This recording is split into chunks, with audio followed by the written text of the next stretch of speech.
right, welcome everyone to the Sunday Speedrunner Spotlight. Internet's having a little bit of issues off the bat, so sorry for the stream viewers right now. Hopefully that'll fix itself. Anyway, episode 23. Got WiiSuper here. Hello. Welcome. Hello. Thank you. Welcome to the show. I heard this is your first time being interviewed. Happy to be the first person to do it before you get famous and all that, right? Yeah, I'm excited. I've never been on an interview before, and I hope that we can just kind of get everything that you need to interview out in this uh, one interview and just go all out. The all-in-one special. Does work out that way usually. So let's continue the tradition, I guess. And we'll start from the very beginning. What got you started here? Well, I found out about speedrunning like a pretty long time ago. I mean, all the way back in like 2015. There was a video on YouTube by Seth Bling, the Hmm. Minecraft like Redstone guy, and I think it was called like Minecon 2015 any percent set seed glitchless race, and it was like a Minecraft set seed speed run at like the convention that like four people raced. One of the racers was Illumina, who's like a pretty big streamer now. Mm-hmm. And back then, set seed in Minecraft was like 15, 20 minutes long. Now it's like 2 minutes long.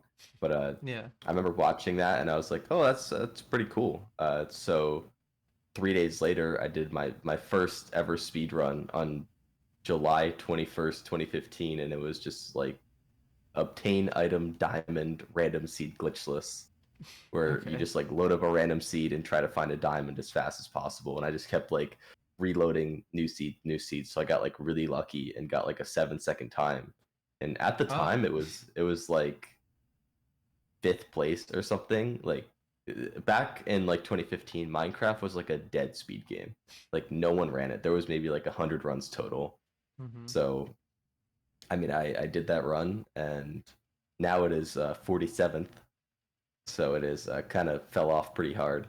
But that was like my first ever speed run, and then at the time I was like a Minecraft player, little like 14-year-old, just like sweating on Minecraft all day long.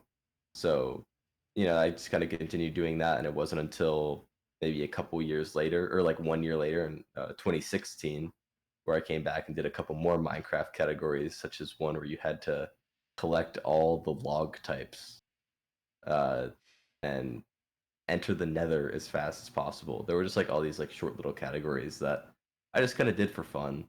Mm-hmm. But I didn't really know how to take speedrunning super seriously. So, I mean, uh, it was not a very good. Like, if I were to do them now, they would definitely be like way more skilled and like way more refined. But, back then I was just kind of having fun with it, just seeing what to do. But I never took it super seriously, and it definitely was not like the main thing that I did. Mm-hmm.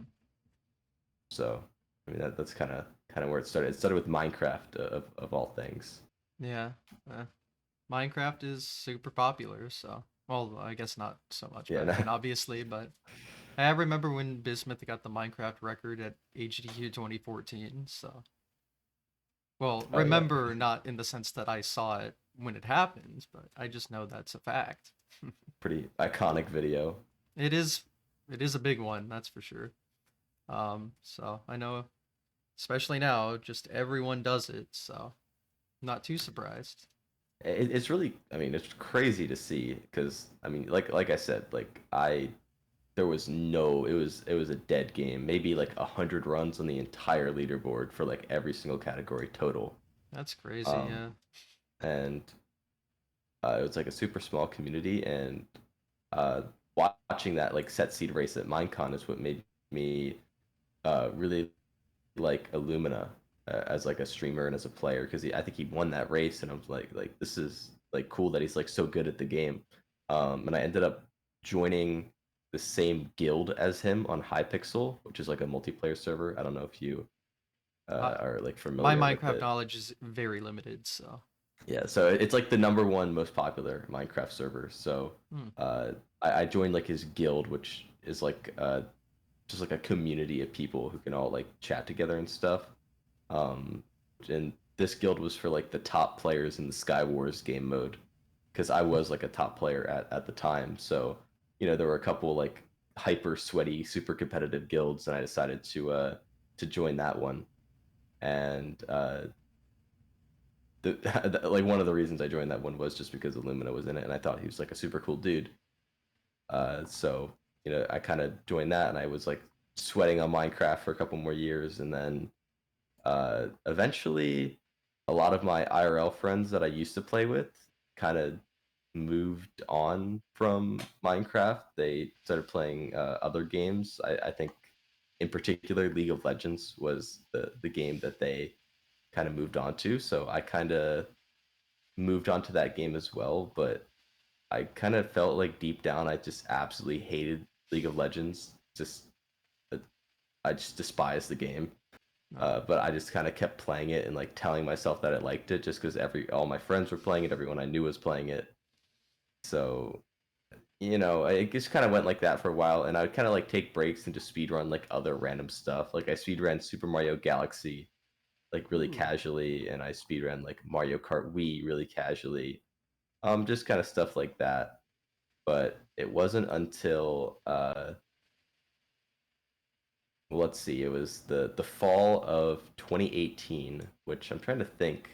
Like I know I was in high school, maybe like a sophomore in high school was that time. I decided to just like completely quit playing League of Legends entirely because it was just like actually just making me so sad.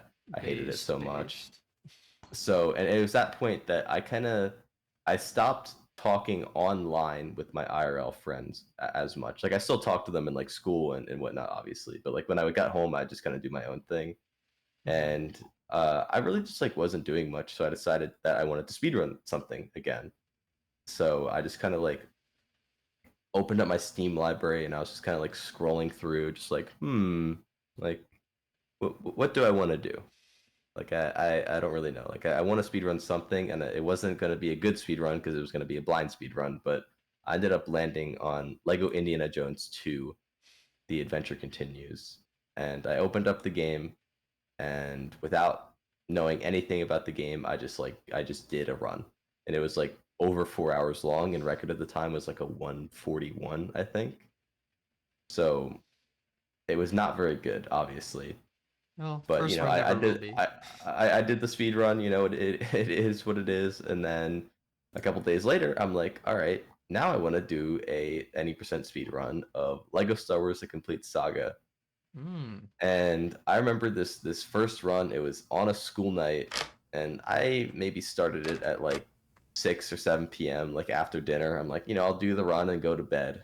And at the time, the record was a 3:09, 3 hours and 9 minutes. So I'm like, surely it can't be that much slower than the record. But it was a completely blind run, and it took me 6 hours and 51 minutes to do. And I went to Nice. bed very, very late Mm. that night. Completely blind run. But I kind of had this like feeling, all right, like this is where the fun begins, right? Now I have my splits. If I were to do another run, I could chunk off like a ton of time from it. So that's kind of what I did. I did another run that was still like completely blind, but at least I kind of remembered where to go from the last run. So like 3 days later, I got a 4:55, almost cut off 2 hours. And then a couple 455, days you later, say? No. yeah, 4:55. And then a couple days later, I did another run, and it was a 4:26, and then a 4:17, then a 4:04, then a 4:03, which that 1 minute cut was kind of sad. But Mm. and then and then a 3:54. So I got sub four, and I want to point out that at the time I started running the complete saga and was getting these times. You may look at the leaderboard now, and there's like a couple hundred runs, but at the time there was maybe 20 runs on the entire leaderboard, and the game had one active runner uh, besides myself. It was a guy named Shred who was like fifth place or something. He was like the only other dude who just happened to do a run like a couple weeks earlier. But Mm-hmm. at the time I was running, I was literally the only person running the game. One active runner. The game barely had any runs. It was basically just completely dead. So I was just kind of doing my own thing. And I remember like getting sub four, and back then sub 4 hours was like top 10. Now it's not even top 100. So Jeez, there's that many. yeah, I Wow. got top 10 and like sub 4. Then I got like a 347 and a 343 and then a 333. And it was at that point where I met someone named Scynor. Hmm. He had also just coincidentally just kind of started running the game at the same time, and I had like a 330, he had a 330, and we met in this random dude's Twitch chat. He was doing like Lego Star Wars Deathless, not speed runs, like challenge runs. He was just trying to beat the game without dying, Hmm. and we were both just kind of like chilling there. Like I don't really go into like non-speed running streams anymore, but back then I just did. Uh, I was just kind of like watching that stream, whatever. And I met Scynor, and we are like, "Hey, I kind of recognize your name. You were running the game too, right?" And we had decided that we were gonna like race, like the next day. So the next day we did an any percent race, and in that I PB'd by 1 minute. I got a 332, and I got a soft lock that lost like 4 minutes in that run, and I Hmm. still PB'd by 1 minute. So and he won that race, obviously, and he was kind of ahead of me, and we kept just kind of like swapping back and forth, like making our way down to the world record, which was a 309 at the time.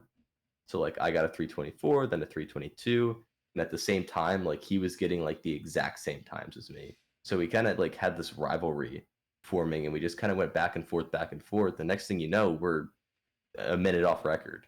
Hmm. Like I remember getting like I had like a 315, and then I got like a 310. I got like a 5 minute PB. It was like a really really clean run, and next thing you know, I'm 1 minute off record. Scenor's 1 minute off record. Shred, the guy I mentioned before, was 1 minute off record, and another guy named Osamnol was also 1 minute off record, and record at the time was held by Rauschmore.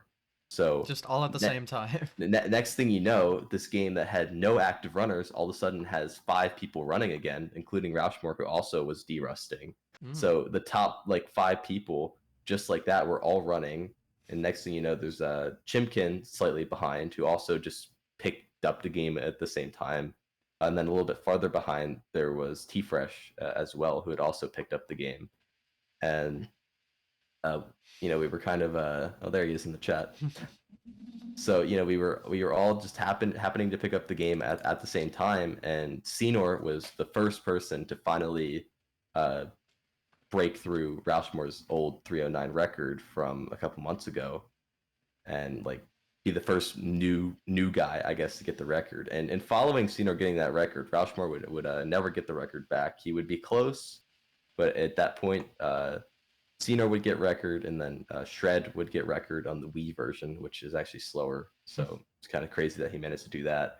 Then Scynor would get record back, and next thing you know, we're uh, getting close to sub 3 hours, and we knew that it was possible. So we keep going, and eventually I get my first record, which was a 303, and then I get another record like two in a row. I get a 302, and next thing you know, me and Scynor are just working our way down to sub 3 hours. And then at one point we were both like less than like a minute off, Hmm. and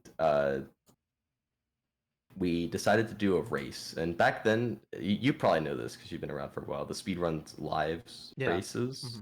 So we would do races on that, and it wouldn't just be like me and Scynor. We would do races with like 4 or 5 people. Like open rooms. Yeah, we Hmm. would do races all the time, like so many races. And I'm going to a run here. Me and Scynor did this race, and we both PB'd Hmm. in this race. And record was a 301.06. I got a 300.36, and Scynor got a 300. Uh, hold on, 300.18. So That he is close for a 3 hour run. Yeah, so Jeez. 3 hours 36 seconds, 3 hours 18 seconds in the same race. My run would have been record if like before the race had finished. And so we were both like super, super close to sub three. And it was just like so crazy how close it was. And we had kind of taken away from all the other runners like Shred and Osamnol. Like they kind of like stopped or like slowed down a lot. So it was just between like me and Scynor in the race for sub three. And I was feeling pretty good. I had this one run though that was quite tragic. That was on like uh, you know, clear sub 3 pace into the second to last split, and then I just like completely threw, and I lost like a full minute and a half. Mm. Or I lost a minute to PB, so I went from -52 to +8, and then I ended up PBing by 8 seconds. So So I still PB'd on the run, and it was a 300. Let's see, a 3002728, 30028, and it was a horrible sub 3 choke. And then a couple days later, Scynor comes in and grabs the first sub 3. hmm. So unfortunately, I kind of missed out on that opportunity. But I was literally doing a run when he got sub 3. So I was like in the middle of a run. So he got sub 3, and the run that I finished that I was in the middle of when he got his was also sub 3. Oh, okay. Well, So I literally missed it by um like that small of an amount. But you know, we kept running a little bit, and at that point, Scynor got like one more record and kind of took a break, and then I kind of took record back. Like I was like, this is my Joker arc, I guess, after choking sub 3. So I just started like grinding any percent like crazy. And I guess to mention, like at the time, like I was a high school student, and I just had unlimited free time because that's just how it is when you're in high school, right? yeah. I You know, see you that a lot barely, now. Like so many yeah, top like runners are just in high school because they have the time to put in. yeah, you barely have any homework or anything. I didn't really like do much, so I literally would go to school. I'd get home at like 2:30 or whatever, and I would just play until I went to sleep. Looking back, I've kind of mentioned this before, but looking back, I was definitely addicted to speedrunning.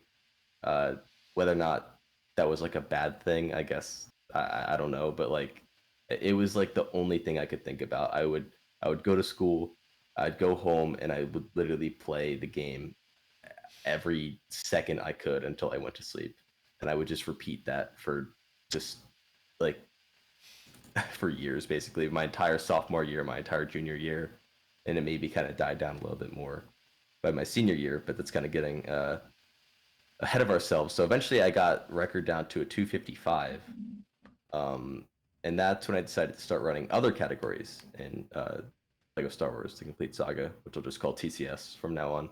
Mhm. So I tried out all mini kits, which is like getting all the collectibles in the levels, and I got my first run of that was a 559, but it Nice. technically wasn't really my first run because I had another run that was like 5 hours in, and you know making good progress, and then I just crashed. And you don't save your game in that category, so if your game crashes, you just lose everything. So Huh. Well, that yeah, sucks. that was quite unfortunate. But my first completed run was a 559, just barely getting sub 6. I think record was a 509 at the time, so still 50 minutes off. But you know, we were, you know, you got to start somewhere.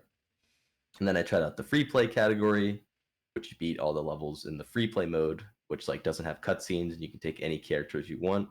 And that category is like really broken because for some reason the Yoda, like he can clip through any ceiling in the game by doing a trick called a Yoda clip. So a lot of the run, like, oh, there's a door in the way. Oh, just clip through the ceiling and go over it. Like it, that's basically what the category is. So I got like a 148 and a 142 in that category. I think record was like a 122 at the time. So once again, still pretty far off. You know, I kept working on all mini kits, and I got another free play PB. I tried out replay story, which is kind of just like a meme category. And then, you know, I came back to any percent a little bit more and got that down to 253. And then I, you know, uh, got a 517 all mini kits. So, you know, we got that time, and like I said, record was a 509, but it was very improvable. And then next thing you know, I have a 517, which I think was like fourth or fifth place at the time. I think so. It was like TSG had the record with a 509, and then I think like Scynor was in between me. It was like Scynor, maybe Chimkin, Zolas, I think, was like another person. So they were all like in between me. I was in like fifth place, and then out of nowhere, I get a run where I just kind of like I feel like everything kind of clicks because with the category that long and kind of that young, it was mainly just like remembering where all the collectibles were and like not making any like tragic mistake. and I kind of got like my first run where it all just kind of clicked, and I got a 459, Hmm. like just getting sub 5 out of nowhere, going all the way from like 5th place to record We with do an love our 18 sub minute fives, PB. so Yeah. So I just kind of like got that out of nowhere, and I remember that was like kind of crazy. And at the time, like the community was still just like super tiny. There was just like a couple of us just kind of playing the game. But I started to kind of the amount that I was playing the game was really starting to show, because I had any percent record, and then I got all mini kits record, and then I got the 100% records when we did our first like 100% race in the summer, because 100% is like a 12-hour category, so surely like people would like never run that. So jeez. we did like one run in the summer, and I ended up like winning the race, I guess. So I got record in 100%. I got record in all canisters, which is like a 7-hour category. Uh, and at this point, like I almost have record in like every single category. So come like fall of 2019, I think I decided to get my first ever board sweep, where I get record in all, I think, 10 categories that were on the leaderboard at the time. Wow, that's a lot. So, I got that, and I was just like I said, I was just obsessed. It was the only thing I did. I just played TCS all day, every day, and like I said, it really started to show when I started to just kind of get record in like every single category, and start creating pretty large gaps in some of the categories too. But I think it was around like fall of 2019 where I decided to kind of start looking at some other Lego games as well, because it's Lego Star Wars was not the only one, and there were a lot of games that were quite untouched, I guess you could say, that had like a lot of potential. Because at the time, like the complete Saga was not the only game that just had like no runners. There was a lot of games that had no runners. So I decided to pick up some other games, and I'm trying to track down my history right here. I think I eventually returned to Indiana Jones 2, and I finally decided to get like a more respectable PB in that game, and I got record on September 7th, 2019. It was a 145, and I think record was a 149 at the time. So I came back to that game. I got a world record. I decided to run 100% in that game, which is like a 7-hour category. At the time, it was a 7-hour category, and it had no runs. So I was like the only run. So it was just world record, Mm-hmm. but it was not very good. And so I kind of made a quick return to that game. Made some improvements, got the record there. I speed ran Lego Indiana Jones 1, which was actually a little bit before Indiana Jones 2. I'm kind of switching. Actually, no, it was after. It was in September or November of 2019. I speed ran Lego Indiana Jones 1, which at the time was like a slightly more competitive game. But I speed ran that game, and I got a one. Let's see, which one was the record? I speed ran it until I got world record, pretty much, which at the time was somewhere in like the 140s, I think. Oh yeah, I got a 134.53, which beat the record by like a minute. So I just kind of wanted to get record in that game once, and I mean since then I've never gotten record back in that game. And I think record is now like a one. It's a 113 by Chimkin. So that game got broken wide open. The record is now like 20 minutes faster than it used to be. But I kind of reached that point where I wanted to kind of at least get record one time in a lot of these Lego games. So I got record in Lego Indiana Jones 2. I got record in Lego Indiana Jones 1. Of course, I'd already had record in TCS. So I kind of just I came back to those games, got records in them, and then I kind of came back to TCS again. And at that point, I think the any percent record was down to like let's see, 249. I got sub 250, 240. and then I kind of ran a bunch of other categories, got record down to a 248, 247. Okay, yeah, so we're kind of back here. TCS Any percent record is like a 248. Mm-hmm. And then I get it, and it kind of reaches the point where the record is starting to get like decent. So it kind of reached a point where I would just kind of wait for a new strat to be found, and then I just get a new record with it. That was kind of like the pattern that repeated. So I had the 247.01, which I was like pretty happy with, and then a trick called door clip gets found in Bespin. So that saves like a minute. So I get a 246.45, which is obviously only a 15-second improvement. So it could be way better than that. And then I get like a 245, which kind of matches it a bit better. Mm-hmm. So it was just kind of that thing. So a new trick would get found, and then I do a run. New trick would get found, I get a run. So we're down to 245, then 244. Like more and more stuff is being found, and then I get a 242.27. Or actually, we're getting a little ahead of ourselves. So let's stop at the 245.39, because this was in December of 2019. And at the time, like I said, it was just a small group of us, just kind of, doing everything for fun. And I streamed everything pretty much. Like I just kind of just leave the stream on. Like I didn't really care about like having a good stream. I just kind of just had it on just so everything was being broadcasted. And I maybe averaged like 3 to 5 viewers. I had affiliate. But yeah, the most amount I would get 9 viewers if it was like a really good day. So it wasn't anything crazy.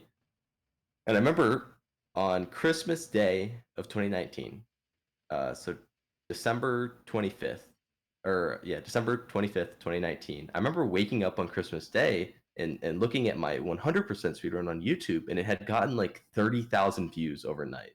And I'm like, oh, like that's kind of cool. I was like, oh wow, like it's getting a lot of traction. I'm getting a lot of like nice comments. People are like, oh, like this is a cool run. Which, looking back, it could have been the complete opposite. I guess people could have been like, wow, like this is like really weird, or like this is so long. Like, why are you doing this? But everyone was like, this is like super cool. Like a lot of really cool glitches and like really cool run, super chill to watch. Like, all right, like cool. And it got like 30,000 views overnight, and then as the rest of that kind of Christmas week kept going, it kept getting more and more and more. And next thing you know, my channel had accumulated like 800,000 views in 1 week across like a couple of speed runs. And I'm like, so Lego games play like Star Wars music, or like Lego Star Wars plays Star Wars music. So every single one of your videos gets copyright claimed. So I don't make anything from my YouTube videos, like the speedruns I upload. So I didn't make a dollar from any of those views. But so I was like, I gotta do something with this. Like they're getting so much traction, and this was partially due to like a trend on TikTok, where like people were like changing their profile pictures to Lego Star Wars characters, even like some of the biggest TikTokers with like millions of followers. So just kind of by like connection, like the speedruns and everything Lego Star Wars related was getting views, including my speedruns. So that was kind of the reason why it happened. But I'm like, I gotta do something with this. Like the 100% view is the 100% run was kind of getting the most amount of traction, and I'm like, you know what? I'm just gonna do another 100% run live, which I was like not derusted at all to play 100%, but I was on winter break. So I was kind of like, so I just like left like a pinned comment on the video, and I'm like, hey guys, like thanks everybody for enjoying the video. For anyone's interested, I'm going to be doing a new 100% speedrun live on my Twitch on January 1st. I hope to see you there.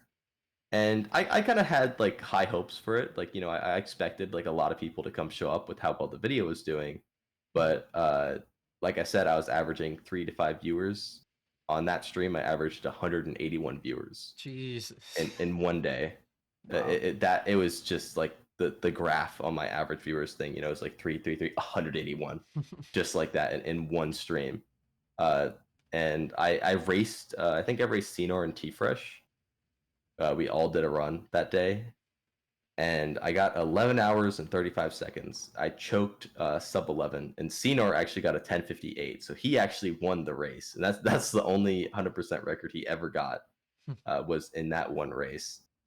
And it was actually kind of like, it kind of sucked because he did get like a little bit of there were a couple people who were kind of like being annoying about it, like like the rando one, but The eventually, rando, yeah. yeah.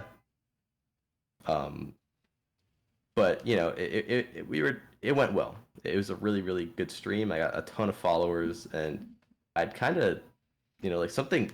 I realized something was starting here. So a couple weeks later, on January 25th, I did another 100% run, and in that run I got a 1039. Ooh.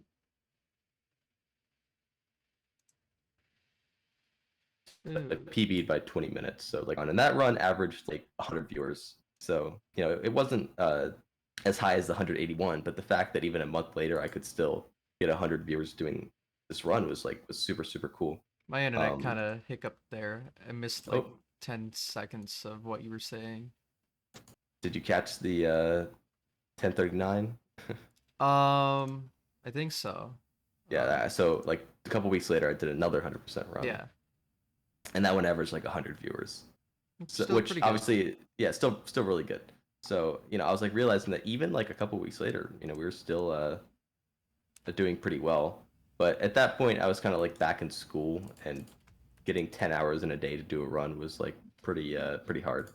Mhm. So I kind of just went back to any percent, and I remember like I got a 245 any percent, and even like my any percent runs, like looking at this run, I averaged like 100 viewers, and like this was crazy. And at the time, like nowadays, if you get that many viewers, like the ads on Twitch give you like quite a lot of money. Oh Back yeah. then, you literally made like two cents in ads from No, that having that sucks. many viewers. It was so horrible. So Those like I are really partner wasn't, numbers though. yeah, I wasn't really making much, but I was still getting a ton of followers, and like I really wanted to get partner, and I'm like, ah man, I'm like really close to partner, and funnily enough, like the 75 viewer average was actually not the issue for me, and the issue was the streaming like 12 days in a month or whatever. Mm. Like that was like the one requirement I didn't have met, but I was like really really on the edge of like the 75 average, so I kind of waited for all of the streams before the January 1st 100% run to kind of run out of the month, because every time one of those streams would go away, the average would go up and up and up. And it Mhm. was like getting closer and closer and closer to 75. And finally, I reached the point where like my January 1st run was like exactly 1 month away, or like 1 month ago. Mhm. So I was like, this is like my biggest shot to get partner. And the final like 3 viewer stream runs out, and my average viewer for the partner requirement is 74.9 out of Of 75. course it is. It, Wow. that and I have like a picture of it, and I'm just like, this is actually just like the most insane thing. Like I could not believe that it was 74.9. It wasn't 74.8. It wasn't 75.0. It was 74.9, and I was just like, that is unbelievable. And I realized, because I had been on like a downhill trend, with the Lego Star Wars trend Mhm. kind of running out. So I was like, it is what it is. But oh well. Like I kind of figured that was like my one and only shot, and I didn't get it, and I was like, well, I just have to accept that. But of course, I still had an awesome stream now. Like I Mhm. could get 50 people coming in at any given moment, which before 2020, like that just was not possible, Mhm. and that was like so crazy to me. But I kept improving, and kind of as like a side effect of my stream blowing up is it brought in a ton of new runners as well, like people who actually wanted to run the game and started improving very rapidly. And I've always kind of believed that people improve faster when there are other people also at their same skill level who are also motivated to improve. Mhm. So when all the, and I think that was kind of the case for me and Scynor, is that when we first started, we kind of motivated each other to keep pushing each other down. And so all these new runners came in, and they were all improving at the exact same time, and I think that kind of motivated them to all get really really good, really really fast. And that is what happened within only a couple months. A couple of them were like really close to world record, and at this point it was kind of the race for sub 240. any percent. Like record had gotten down to a low 240. We were like, all right, sub 240 is going to happen soon. And at the time, like me and Scynor once again were like the two contenders for sub 240. Mhm. But it was like a weird mental barrier thing where like neither of us could get it, and we had like huge chokes. I got a 240.03 that lost like 50 seconds in the final split. So we had a lot of chokes. It was really, really brutal, and it took so long that the new runners had actually caught up and were like now part of the sub 240 race as well. So there was like, I think it was Pickletoe and E Roadhouse had come in, and they were like also contenders. That may E Roadhouse may be wrong. It might have been someone else, but either way, there was like now new runners who were also contending for sub 240 just because we had taken so long to get it. But fortunately, I was able to be the first one to break through with a 239.49, which felt really good because after choking the sub 3 a while back, and then sub 250 was kind of uncontested. Like that one really wasn't even like a race. Like I was the only one who was expected to get it, so it wasn't really that much of a surprise. But like the sub 240 race, it felt like a really good race to win because I felt like I kind of lost out on the sub 3 race, and I was glad to at least break one pretty significant barrier. It So sounds like it after was the that, biggest yeah, race so far. So that race was the most iconic like race point in terms of competition in the game's history by far. mhm. Like it's kind of hard to say it all here. It's kind of like one of the, you had to have been there, but it was really crazy because it was just like all these new runners, even the people who weren't in contention for the record, but there was just tons of new runners. It was popping basically. Like everything was like super crazy, and it was super cool to see all this new activity. So yeah, that was a really cool event. But after I got to sub 240, I took a break and I switched over to all mini kits, and I lowered record by like 10 minutes there, just because the new strats and just bettered the game. That Yeah. pretty much. I did the same thing for all challenges. And at this point, we went through all of summer of 2020, and at that point, I did the 100% run again, and I got record to a 1022. So kind of getting closer to that 10-hour mark for 100%. But I did my one hundo run of the summer, and at this point we were approaching fall of 2020, and this is when I had decided I wanted to do a multi-game run of Lego, and it's called a Grunt percent, and it basically entails all beating the any percent category of all the Lego games that have grunting in the cutscenes, which is the first 10. Okay. It's like I can list them off. It's Lego Star Wars the video game, Lego Star Wars 2 the original trilogy, Lego Star Wars a complete saga, Lego Indiana Jones 1, Lego Batman 1, Lego Indiana Jones 2, Lego Harry Potter years 1 through 4, Lego Star Wars 3 The Clone Wars, Lego Pirates of the Caribbean, and Lego Harry Potter years 5 through 7. So you beat them all in one go, and it's like a 20 plus hour category. Oh God. So I obviously I knew the complete saga. I knew a little like most of the Indiana Jones, but there were a lot of games that I just never even played before. And our goal was to race over winter break, and it was like August, so I had about 4 months to prepare. So I completely stopped running the complete saga, and quite obviously, since I was not running and the game was like super active again, I got beat pretty quickly because a new trick called Falconless that saved like a minute and a half got discovered, and Hmm. E Roadhouse was quick to beat me in October of 2020, and uh, that was the last. So I had a 236.08 any percent at the time, and that record is the last TCS any percent record I've ever held. Hmm. So I've not had records since I took that break in 2020. And I think if I didn't take that break, I definitely would have gotten more records. But I really wanted to do this grunt percent run. There was a couple of us planning to race. There was like 4 or 5 of us planning to race. But fast forward to the actual time of the race, only 3 of us actually ended up doing the race because I guess the other people it was just too much. Yeah. It, That's a it lot. was a lot to learn. 20-hour runs, so many games you had to learn. But I ended up learning all the games, and we did the race. I ended up getting second place behind Chimkin, uh, and I believe I got like a 22 or like 22 or like 23 hour time, like somewhere in there, and Chimkin got like a 21 hour time. And then EJP Man was the third racer as well. So shout outs to him. So that's what I did all the way up till the end of 2020, and then we kind of reach 2021, which, well, okay, that was a lot of talking. So we've made it all the way to 2021. So we've gone all the way from the Minecraft run in 2015. We have now made it all the way to 2021. So we did that Grunt percent race. Okay, I got a 22:22:01.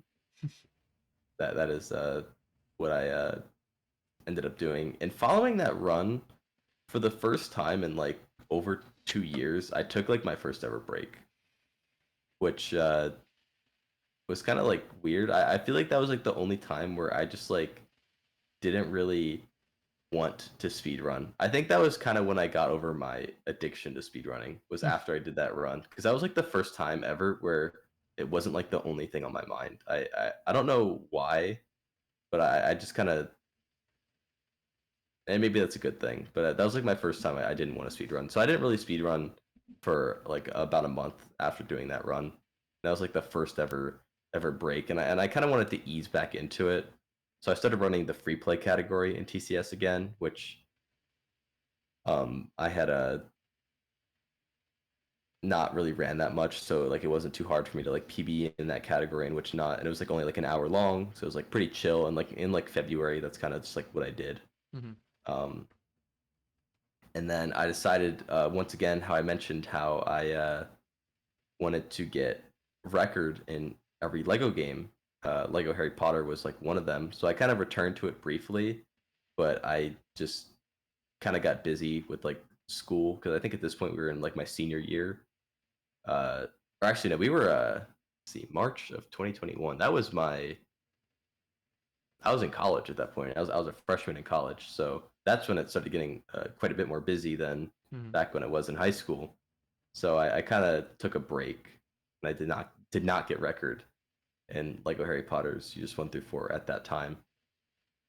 But we finally reached May, and the school year was about to end, but I really wanted to get record in like Lego Harry Potter's Years 1 through 4. So I really grinded that game down, and I had a really dramatic run uh, in May where it was like back and forth, like kind of world record pace, and then it like wasn't. It was like super close. I ended up getting record by 3 seconds, which was like really relieving, because I just was like so done playing that game, and I wanted to go back to TCS, because like summer had finally reached, and the free time was at an all-time high. So I was glad I was able to get record and kind of go back to TCS. And it was at that point where we wanted to do a break the record event, which were like we would get a bunch of top runners and we'd all kind of run at the same time. And we decided that it would be me, Eve Roadhouse, Zach, who was a rising runner at the time, and Scynor would be like the four of us. And this break the record event, we decided to hold in person. Hmm. So that was the first time I had ever met up with anyone I like knew online. So we met at my house, like in my base, or I guess my dad's house, in my dad's house basement. Like that's where we did it. So we all met up, except for Scynor, unfortunately, because it's just his parents just wouldn't let him go. But it was like me, Right. Evan, Zach, and then we also had like the Craze Cap, Hollister, P53, and Parker Jackson. So they were like doing commentary and stuff as well. So they all came in, and it was the first ever meetup. I'd like met all these people for the first time, and it was like super cool. And we did the break the record event where we did like 3 days, like 10 hours a day. We all were just like running, and we did not break the record during that event, because there Right. had been a new skip found, a quite iconic a skip in Lego Star Wars, a skip called DV2 skip, Ah, yes. which yeah, many people know from the SummoningSalt video, one of the hardest skips in the entire game.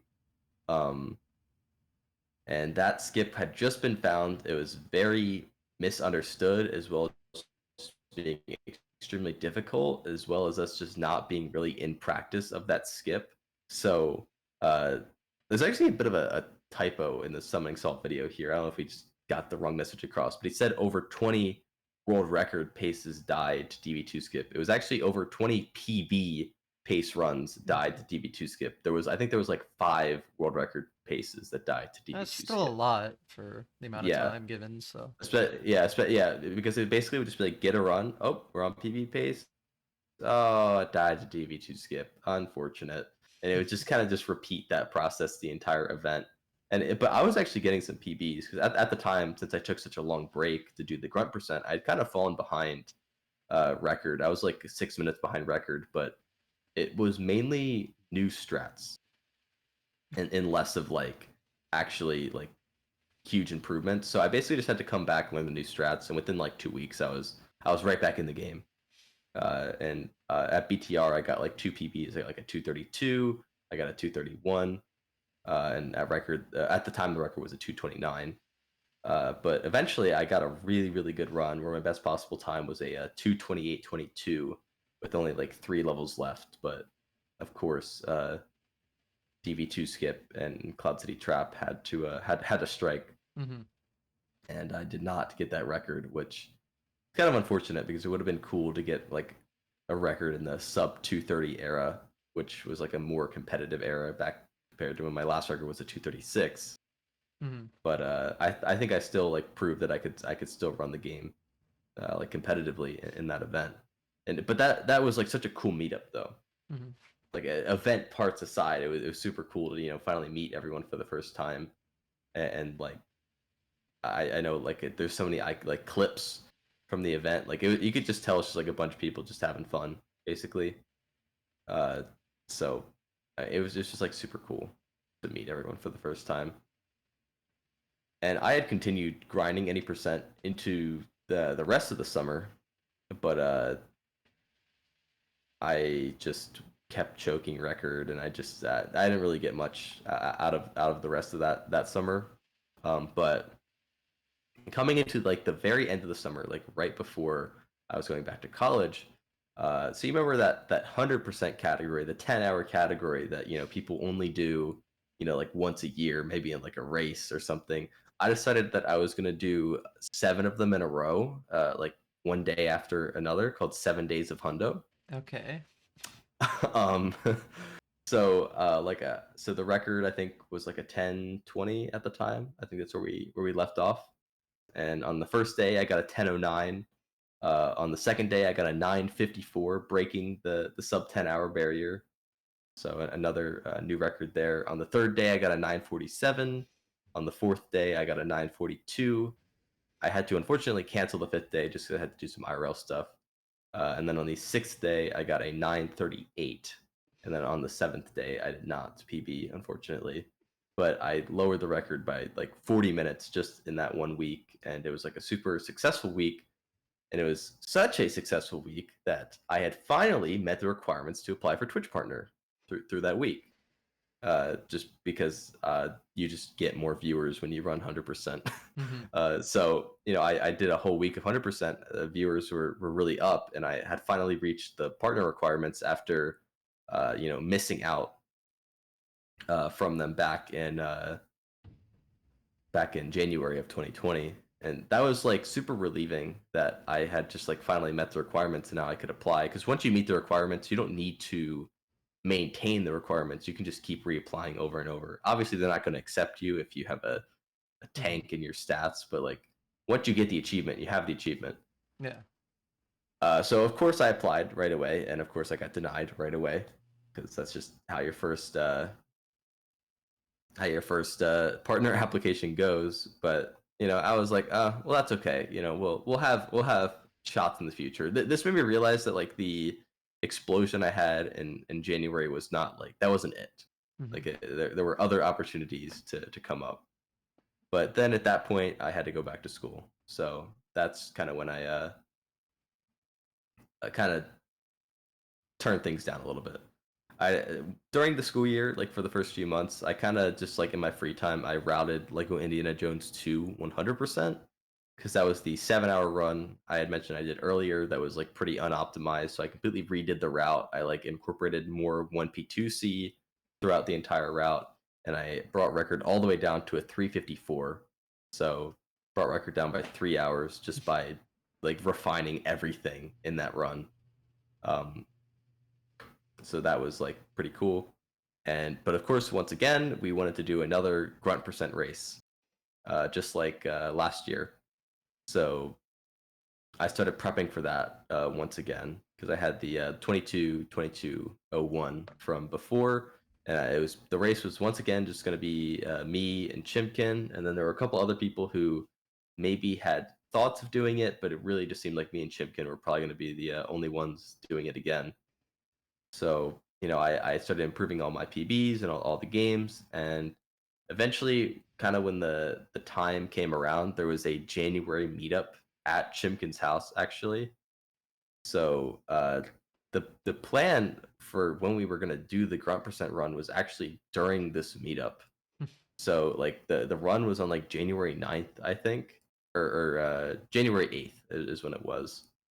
So I left the meetup on January 7th so I could be at home at my PC to do the race. And then Chimkin was going to do it at his house where everyone else was. Uh, and it was just going to be the two of us racing. However, because of like the meetup and everything, he just ended up kind of being really busy and just was not prepared to do the run, so he just ended up not doing it. So it was just me on January 8th. I ended up doing the run with a goal of 20 hours and 25 minutes. What was my goal? And I ended up getting a what did I get? I got a 20 hours and 43 minutes. And there was a crash I got during the run that costed me 11 minutes. It was literally the worst possible crash you can get at any point in any game. It was at the end of the longest level out of any game. I crashed literally like in the ending cutscene of this level, and I lost 11 minutes. But Nice. so unfortunately, it was not an amazing run, but it was world record. It beat Chimkin's run from last year. So at the very least, I finally like achieved a record in that category, which felt pretty good. He ended up doing a run a couple months later, and then ended up getting the first sub 20. But I was just glad that I could get a record at some point in that category. And then eventually we did a grunt percent relay, because there's a solo category and then the relay category. For the relay category, you can have multiple runners, doing multiple games, and we kind of made like a powerhouse team with like some of the best runners in every games. And in that run, we got an 18:52, which was the first sub 20 and sub 19 relay run. And the 18:52 is actually still record to this day. And this is January of 2022, by the way, just as a update on the timeline. And then eventually after that, I once again just was so busy with college that I basically was like barely running it all. I was just running like meme categories, short categories, not really streaming that much. But it just I just was so busy, I just couldn't do much. But come April of 2022, and a game called LEGO Star Wars: The Skywalker Saga releases. And this game was actually supposed to release, I think, back in 2019, or like early 2020, something like that. The game got delayed and delayed and delayed, just over and over and over. It was just horrible.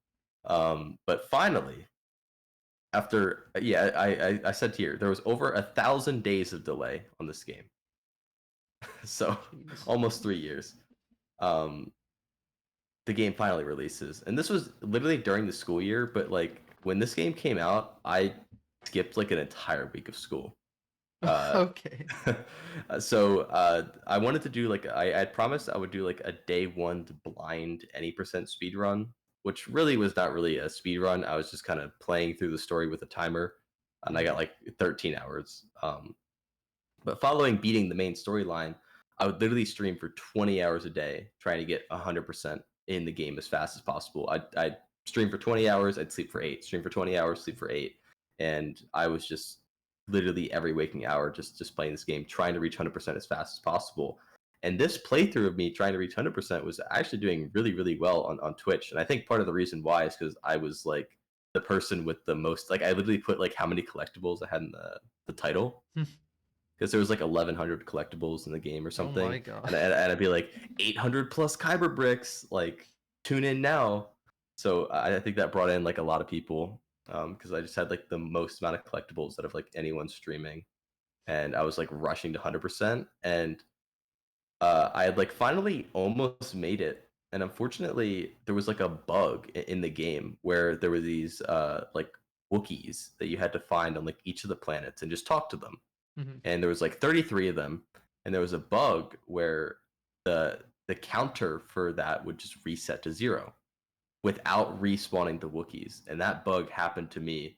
I had like 31 out of 33, so I just needed like 2 more, and the bug happened, and my counter went back to 0.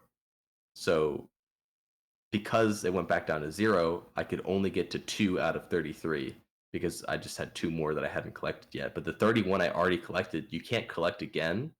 So I was like soft locked out of 100% in the game.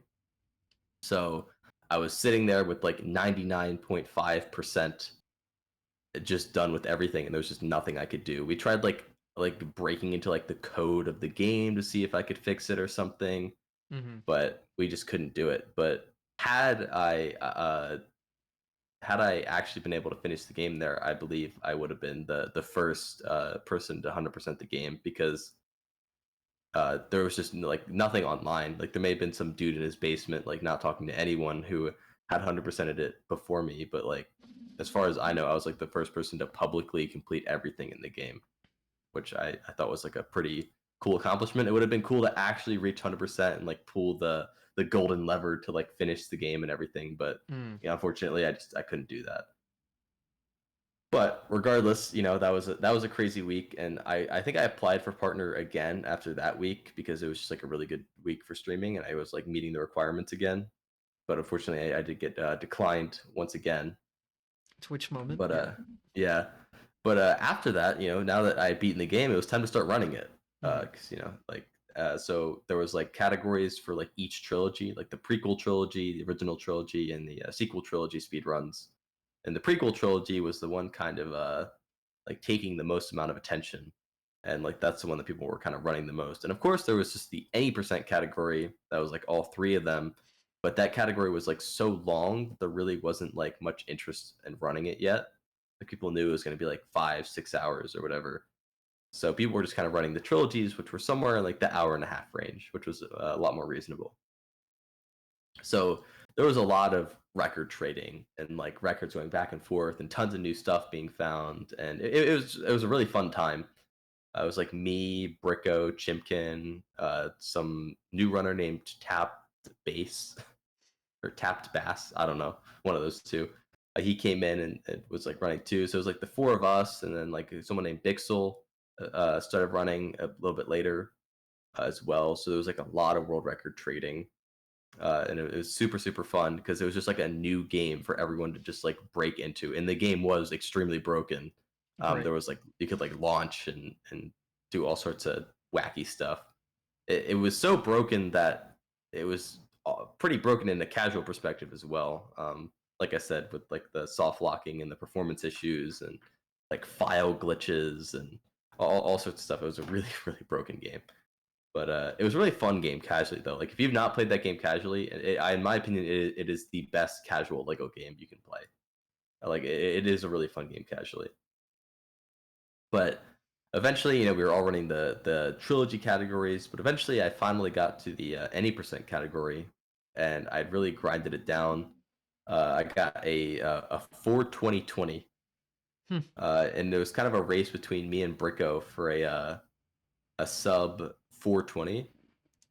And I remember I had a really good run that was like on really really good sub 420 pace, and then on episode 8, and at the time the route was just like 1 2 3 4 5 6 7 8 9 for the episode orders. I was in episode 8, and I made a really dumb mistake that costed me like 3 minutes or something really stupid. um and by the time I reached the final level of the run, my best possible time was like 4:20:20, and I just golded the final level. Like, I just played it perfectly, and I golded it by 26 seconds and got a 4:19:54. Like, just super unexpected clutch. But obviously there was like a bunch of really, really big time losses. So I kind of came back and I was able to refine it down to a 413. And that run did have a crash that lost 1 minute and a soft lock that lost 1 minute. But besides that, it was a really, really clean run. And that 413 is still record to this day, Hmm. which is partially just because basically everyone stopped running the game after that.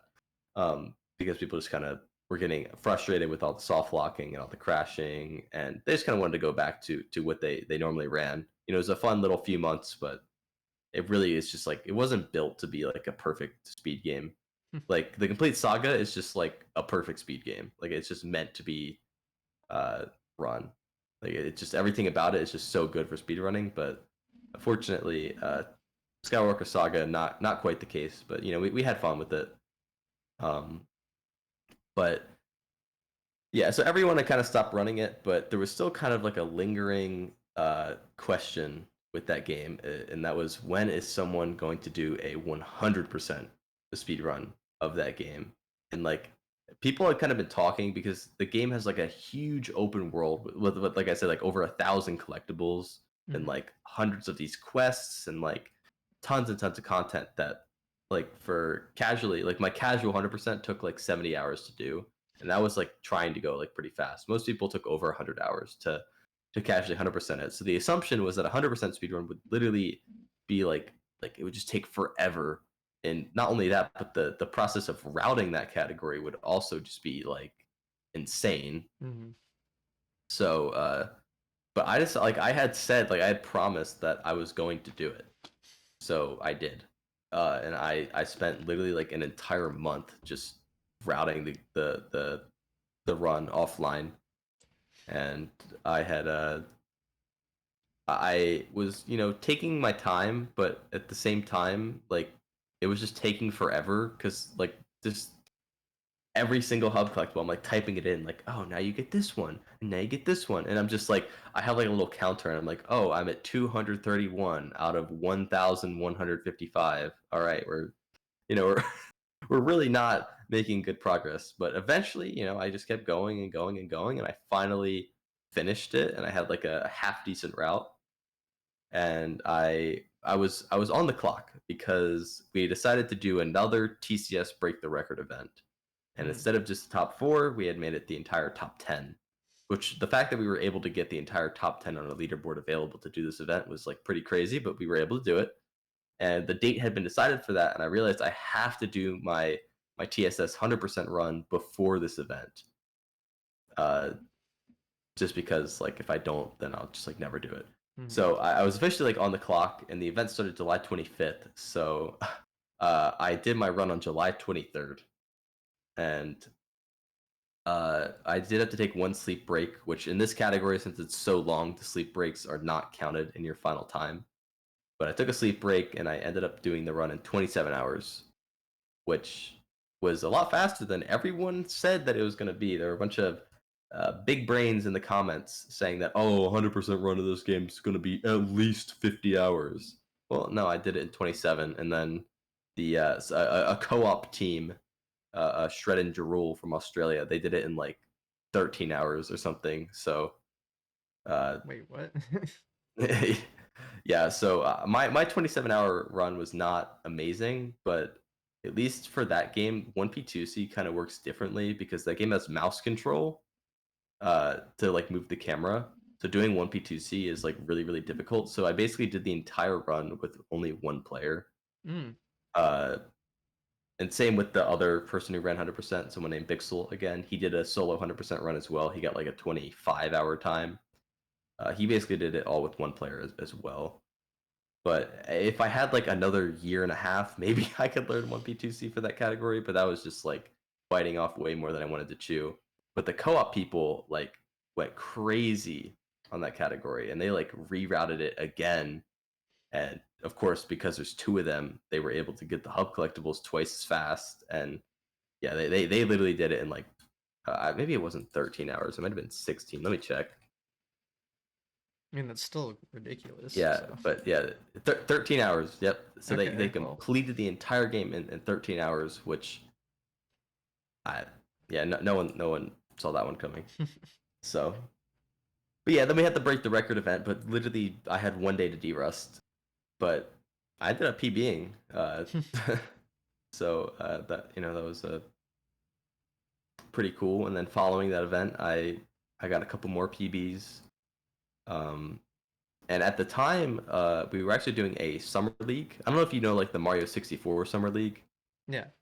But it's kind of something similar to that, where like you get points for like getting PBs in like certain categories, and there were like other ways. There was like the IL of the week, and there was like certain like challenges you could do to get like points as well. So we did all sorts of stuff like that, and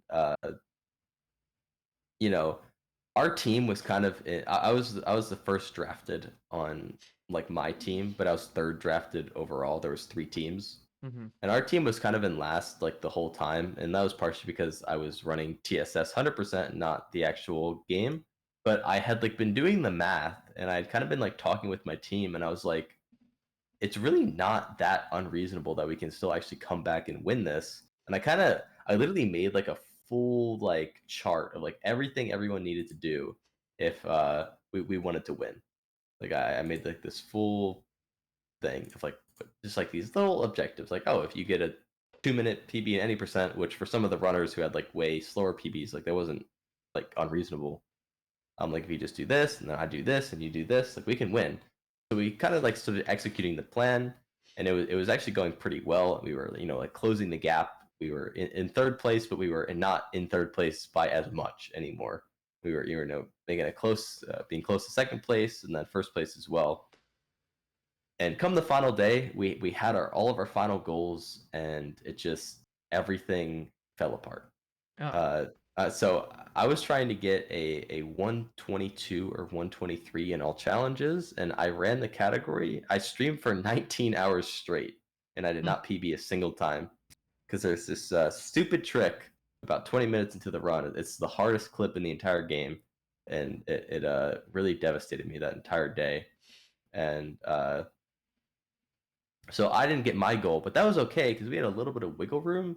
So there was another person on my team, Note KO. He had like a massive. He was like 3 minutes ahead of his any percent PB, which maybe could have got him like 80, 90 points, and then it died to DV2 skip, the classic one.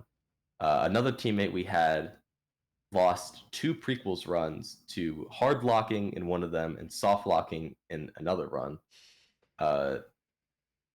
which is just really unlucky. Noticing a trend with these games. Yeah, so had he had finished that run, that would have been like another 130 points. Pickletoe, who's another person on our team, he was having PC issues, so he just couldn't run at all. And EJP man had a flight to catch like the next morning, and he tried to get a final any percent PB, and he also had a run that died like right at the end. And literally, if just like 3 out of the 4 of those events went good instead of bad, we could have gotten second, and then if like all of them had went well, we could have gotten first. But every single one of them just completely fell apart, and unfortunately, we got third. So, but the summer league was still really cool though, because it brought so much activity to the game, especially at like a mid level. Because I think we had like 30 people in the league, and basically everyone actually would like play in it.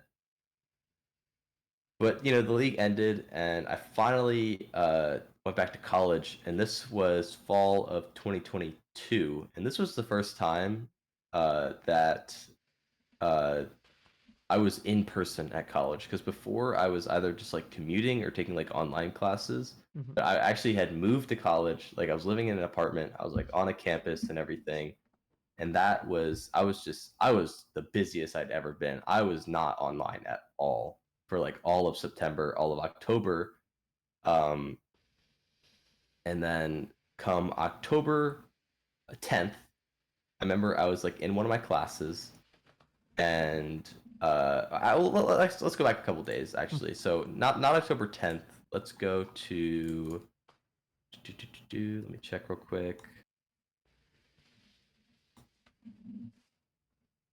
So on October 4th, we have a channel in the Complete Saga Speedrunning Discord where the mods can like see all the new members who've joined. I know what this is going. Yeah, so on October 4th, SummoningSalt joined, which is not the first time he had joined. He had joined like a year prior. He had also joined like the main LEGO Speedrunning Discord. this is not the first time he had joined, so it was like, okay, like that's kind of cool that he joined again. Like I guess obviously he's looking for like a new video topic, but without fail, he'd always like join and like a couple hours later he'd just leave. Like that is just what happened every single time. But this time he had stayed, and I had like started like getting suspicious. I guess so. From October 4th to October 10th, I started getting suspicious, and I'd started like looking at other servers and like seeing if he was joining any other servers. I'm like, he hasn't left yet. Like this is really weird. So I was like checking other servers. I was like DMing people, and I'm like, he's definitely making a video on TCS, but like I would know about it because like I'd be a crucial part to the research Well, and like information and stuff. let me Given that, say, the Mario 1 Warpless video, I had zero clue about. And I was in yeah. it, so Yeah, but I had sometimes. 24 world records. I had been like almost the entire progression from like 258 to like 236 and like everything. So I'm like surely he's like gonna make a video, and I started DMing Zach about it. And I'm like I've been doing some research, and like I was going like full like investigation, but I'm like he's not in any other Discord servers. He hasn't left ours yet. He's definitely looking for a new video topic. This would fit perfectly for his thing. And Zach is like, yeah, like I don't know, that'd be pretty cool. And then and then a couple days later on October 10th, I remember I'm leaving my class. I'm waiting for the bus to go back to my apartment. I open up my phone, and I open Discord, and I see like the DMs, and I see like the little salt, like the salt shaker icon, Mm-hmm. uh like in my DMs, and I'm like, oh, like I already knew what it was gonna be. Yeah. But then, yeah, I clicked on the message, and he says, "Hey, I'm making a video on Lego Star Wars TCS. I was told by Zach that you'd be a great resource to help with research. Is there any chance you'd be willing to join a small Discord server to help out? I'll give you credit in the intro and a pinned comment. Regardless, please don't mention this to anybody else." Uh-oh. That was the message, and I was like, "Oh my god, like it's actually happening." And I saw the message, and I was just like, I remember just like standing there at the bus stop, and I was like standing with a friend, and I was just like, oh my god. Yeah. Like, I was like freaking out, and he's like, what are you freaking out about? And I'm like, you'll see. You'll see. Yeah, you're under NDA, um so you can't.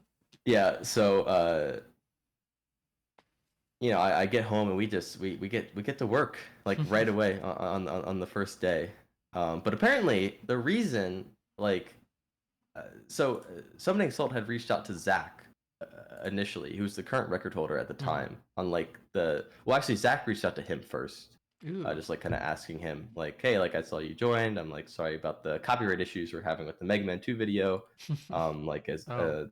hope you're doing well or whatever." So Zach DMs him, and then SummoningSalt is like, "Hey, like thanks for reaching out. I've been looking to make a video on TCS, but I'm like not too sure about it. It's like a really long game, and it's not really something I've ever done before. Mm-hmm. So like I'm not really too sure." And then I guess they kind of went back and forth for like an hour, kind of talking about all the pros and cons, and eventually he was able to just convince him to do it.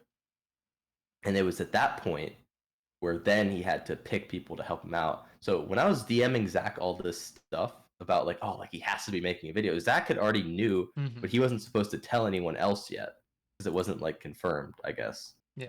So that was like the reason that he was being like so weird about it, like and like not like giving me any like clear answers. So either way, the second we um figure out about it, we get to work and we start researching. And I think somebody Saul had mentioned this, but like he said this was the most he had ever researched for any video. Mm-hmm. But for us, like we we had also like we were literally spending multiple like 5-6 hours a day just like doing nonstop research, like going to every single world record and like collecting every single new strat, every single like like all the context around the record, like what the history looked like at the time, and we made like a 50-page document like Jesus. with all this information. So not only did he have to do a ton of research, but we had to do a ton of research as well. And if we didn't do that much research, then he would have just I know he said he considered scrapping it just because of how much research it was. I think if we weren't helping him that much, he would have scrapped it. Yeah, that's a Just because lot. it was so much info. This game has 10 billion tricks and over 100 records. Like it's just it's so much. But we kept going. We went all the way through October, and then come the first week of October, and like the last week of October, first week of November. That's when I went to Pace Mm. and Pace Fall, and I submitted TCS to it, and actually got accepted at like 6 a.m. on October 31st. And I've told the story before, but I was only planning to go to the second half of the week of Pace because it was in the middle of the school year, and I didn't want to miss like an entire week of school. So I was only going to go for the second half of the week. My run got scheduled for the very first day, and I was like, well, that's kind of annoying. But I remember Milo said, oh, if you want to reschedule your run or if it doesn't work out, just let me know. So I'm like, hey, like I'm not planning on being there for the first half of the week. Is there any way you can reschedule my run? And he's like, oh, I'll see what I can do. And he gets back to me like a day later, and he's like, yeah, I can't really do anything. And I'm like, well, okay, that's Well, that's unfortunate. But uh, I'm like, I was like really debating dropping the run, but I really wanted to do it because it'd be the first time TCS would ever be at an in-person event. mhm. So October 31st, I believe. Let's see, what day of the week was it? It was a Monday. So I came home on the weekend. So I drove like 3 hours from my college in PA all the way home in Northern Maryland. And I on the morning of October 31st, I wake up at 4 in the morning. I drive an hour to the Pace venue because I wasn't staying at the hotel that time. I was just driving an hour down. Mhm. I drive an hour down and get there at 5 a.m. My run starts at 6 a.m. I do my run from 6 to 9 Monday morning, and then I drive 3 hours back up to my college and get there at noon to take a midterm at noon. And I was studying in the car, which is probably very dangerous. And I did not do very well on that midterm. I got like a 72, but I did the run. Jesus. I mean, I And then respect the dedication. and then I do the rest of my week of classes till like Wednesday night, and then I come back down. And then I'm there for the back half of the week. And on the final day, so on that first pace, I was the only Lego speedrunner there. Mm. I just kind of went on a whim just because it was local, and I'm like, like why not? Like let's just go. And I ended up meeting a lot of the multi Mario runners because I'd kind of chatted in their chats a lot, and I'd kind of gotten to know them a little bit. So I that's kind of who I hung out with. It was like Hex Speedruns, like Jay and White Sedan, and a couple others. And that's kind of who I was hanging out with. I went to like dinner with them and did stuff with them and whatnot. I was just kind of watching the 120 star LTA. And on the final day, the LTA ended, and I was with like King J, and he got a room number for like a party happening in the hotel. So we went back to the hotel, and we met in this room. And I was just kind of sitting there chilling because I didn't really know anybody, and like the people I did know were all just kind of getting like drunk and going crazy. So I was just kind of sitting there doing nothing. And Mhm. that was when, at basically the same time, I met you, Yeah, that and was my room. yeah, I met you and Jaina, and the three of us just kind of talked, and so that was like when I first met you, and I Mhm. didn't recognize you at first, and then you were like, oh, like I'm GT Ace, and I'm like, oh, like I recognized the name, I just didn't know what you looked like.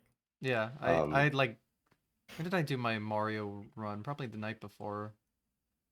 Yeah, I think that's right. yeah, so I like met you, and that was like a a great conversation. Like the conversation I had with Jaina and you, like it was a super good conversation. I guess I don't know. I Was felt I like it. drunk? Why don't I I remember don't. this? I I don't think so. Maybe you I just know don't remember it because I know we talked at Pace like recently quite a bit. yeah, Uh, I guess I don't we were remember too just much of the we were first just one. like we were just like sitting on the hotel bed and we just like talked for maybe 20, 30 minutes, and then I had to leave Uh, kind of early because I had to drive home. But yeah, yeah. I'm remembering a little bit more now. That uh, last night was just so huge, yeah, and I had a flight at like 5 a.m. I didn't sleep that night. I got COVID like on the plane. Well, everyone got COVID. I did not get COVID. Okay, well, a Well, lot of people I did. was not staying in the hotel though, so that's probably why. Yeah. To, But I think we all got it from like that last night in that mhm. party room. But it, but yeah, I knew I wasn't gonna sleep. Again, that party room probably lasted all night. It was still going on by the time I left for my flight. That was my room. So it's not like I was gonna Yeah, sleep yeah. there. So yeah, I mean, so Pace was super cool, and that Yes, was very. like that was like surreal to me, and I knew I was 100% going back, and I think there was something about that first Pace, and I was actually last night I was looking at the picture that we took at the end of that first Pace, where like everyone was in like the crowd, Yeah, on the kind of stage. like the selfie, and Oh, it the was selfie one. so, Okay. or yeah, the one on the stage, either There's one. two of them, yeah. There was so little people there, like compared to the Oh picture yeah, there that we was like took this 100. this year. Yeah, there was so little people there, and there Mm-hmm. was something about it. It was like so like intimate, I guess, with just like how little people were there, and it was like super cool because you could just talk to anyone Mm-hmm. and everyone. Yeah, And I mean that's what I I did. Yeah. I think there's something about that first pace that will like never happen again. Just Yeah, because like, and it's super cool. Like the most recent pace a couple weeks ago, like it was super cool, yeah. but it was different.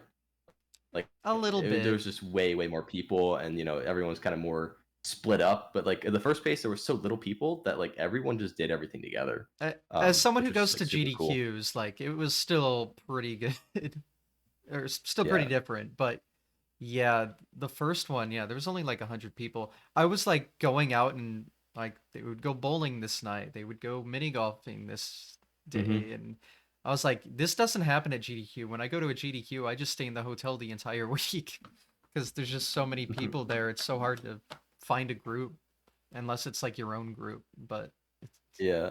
I mean, yeah. there's one thing that kind of stuck with me in that first phase. It's like a story where, I had got there and the group I knew were they were like out doing something because I didn't get there till like 4 p.m. on most of the days, and I just kind of sit down and watch the 120 star LTA. And I remember I just kind of got there and I just sat down. And I was just kind of sitting in like the back row, just like alone. And I remember Simply had gotten up to take a break, and Simply, like, big streamer, really popular and everything, everyone was like getting pictures with him and stuff, and he's just kind of walking around, and I remember he just like walked up to me and he's like, hey man, like, it's nice to meet you. Like, he walked up to me, not knowing who I was, because like at the time, like, my face really wasn't public at all, and I wasn't really like well known at all either. Mhm. Like, he just walked up to me not knowing who I was, and he's like, hey man, like, it's nice to meet you, like, are you enjoying the event, like having a good time? And I'm like, yeah, like, I am. And I'm like, that was like so crazy to me, that like, and like, Simply, like, he was the nicest guy ever, and that was like super cool, because Yep. Uh, you never know with like someone like well, that. And he most speedrunners I'd like to think are good people, so it yeah, works and out. so he was super nice, and it was really cool. Mhm. So, first week of pace, I go back, and we continue. And I remember saying at that pace, I was like talking to people about like Lego Star Wars, and I'm like, yeah, we got some cool stuff coming pretty soon. You Mhm. gotta look forward to that, man. Like, we got big community stuff in store for the future. And yeah, I just couldn't say anything though. So Yeah. I get home, we keep working on the Summoning Salt video, and finally it kind of keeps getting delayed because it's just taking forever because it's just such a Yeah. long video. And eventually he's like, all right, December 15th, that's when we're doing it. Like, that's when I have to release the video because he's like missing out on the December ad revenue. Mhm. And he's like, I have to get this out. And I remember I was like, okay, December 15th, like, and I wanted to kind of plan around it because I wanted to be ready to stream because, like, of all the new viewers and everything. And I remember I was like looking at my final exam schedule, and my final exam was on December 14th. And I'm like, Damn. that's really convenient. So I finished my final on December 14th, and I go on winter break on the 15th, and the video comes out. I watch the premiere like live on my stream, and then Summoning Salt raids me after, and I do my first like D-Rust run because I had not been running at all. Mhm. And I was like doing that run, and I, with like a couple hundred viewers, it was like super cool. And I remember I was about an hour into that run, so 2.5 hour category. I'm about an hour in, and all of a sudden I'm at like 230 viewers, and then all of a sudden my chat just starts exploding with like a ton of first time chats, and my viewer count just shoots up to 400. And the reason is because Atrioc, who gets like 5,000 viewers, was reacting to the video on stream, and I guess someone had mentioned that like I was streaming, and he just like pulled my stream up on his stream, and he's like, "This dude's grinding! Oh my god!" And I guess a bunch of people, saw that and just like came over to my stream, and my viewer count just shot up to like 400 just for like a couple minutes from everyone just like coming over and saying hello. But he closed my stream and reacted to the rest of the video. And then like an hour, 20 minutes later, he finishes the video and like ends his stream, and he's like, "Oh, I'm gonna raid WiiSuper." So he raids me with 5,000 viewers, and I'm in like the final like 15 minutes of the run, and I was like pretty excited, but I used to have a fear of like public speaking, but streaming kind of like got rid of that fear. So had I got that raid like maybe a couple years ago, I would have been like freaking out. But at this point, the number is just kind of like, it doesn't make me nervous or anything. It doesn't really matter what it is. I was like pretty prepared and was able to handle it pretty well, I guess you could say. But I got to 5-5, second to last level, hardest level in the game, and I pulled off like everything first try, and it was like super clutch, and like everyone was like popping off, and it was super super cool. So I finished the run. I did like a little like mini behind the scenes of like what I did for like my role in making the SummoningSalt video, and then I raided into Ginger Legend with like 2,000 viewers. Nice. And that was pretty cool. And yeah, I continued PBing throughout December, and I was streaming basically every single day to like 300, 200 viewers. It was super, super awesome. And it was at this point where I was like, I have to get partner from this. Like I had so many close shots, but this is like the best shot I had ever had. I had so much stuff handed to me throughout all the years, so much. And like this was like the biggest shot I had. It wasn't like I was getting just on the edge of 75 viewers. I was way over it. I'm like, so I was like, I'm gonna have to reapply for partner again. So come like December 31st, I guess, I apply again, and I kind of get the message where it's like I get a different rejection message this time. Because before it kind of mentioned like average viewers and stuff, but this time it was like your average viewers are looking great. We just want to see the numbers for a little bit longer. And I'm like, okay, That's progress. like that's progress. So it's like you can reapply again in 2 weeks, and we strongly encourage you do so. I'm like, all right, that's exactly what I'll do. I continued streaming, really, really good streams. At that point, I had gone back to college. The streams had become a little less frequent. But I remember the 2 weeks passed, and I applied again. I remember the next day there was kind of like this meme. It was like the touch grass challenge on Twitter. Classic, yeah. And like someone had nominated me to go do the touch grass challenge. So I'm like, all right, I'm gonna go do that. I get up from my PC, and I wanted to find some nice grass, because the grass like outside my apartment was like pretty dead. So I kind of went on a walk. I went to like a park, like 5 minutes away or whatever. And I found some nice grass for the touch grass challenge. I do the challenge. I make the video, post it on Twitter, and I walk back, and I walk back into my room, and I see like a little bell on Twitch, like a new notification, and it's like partner onboarding. It wasn't even like super exciting or anything. It was like get started with partner onboarding. I'm like, wait a minute, like what? And I'm like, there's no way. And I like see it, and you have to like agree to like a couple documents, and then it's just like boop, check mark. I'm like, oh my god, like finally. This had been something that had been like building up for literally since January of 2020, and we are now. That was in January of 2023. Yeah, so it had been 3 years since the 74.9 viewers of just being so close, and something that I was like, am I ever gonna get it? Like something that seems so surreal. And I know it, like maybe I'm like overthinking, just like, or maybe like making too much of a big deal out of like something so irrelevant. But I don't know. To me, it just meant so much, and it was like such a big accomplishment, and I like never saw it coming really, Mhm. because it just seemed like it just was never going to happen, and then it finally did. It was just so surreal. But following that, I was back in school, so I kind of went inactive again. Like I really just like wasn't streaming very much. Um, so it was kind of just back to before. I was just like at school, and like, yeah, I basically didn't stream at all. I do like one stream every like 2 weeks or whatever. And about halfway through the semester, there was the Moist Critical Exodus from the Earth $10,000 challenge. And I remember the original AMOC Runner challenge was the first $10,000 challenge. I did not do that one because that was right when the SummoningSalt video came out. Actually, that challenge was kind of inspired from that SummoningSalt video.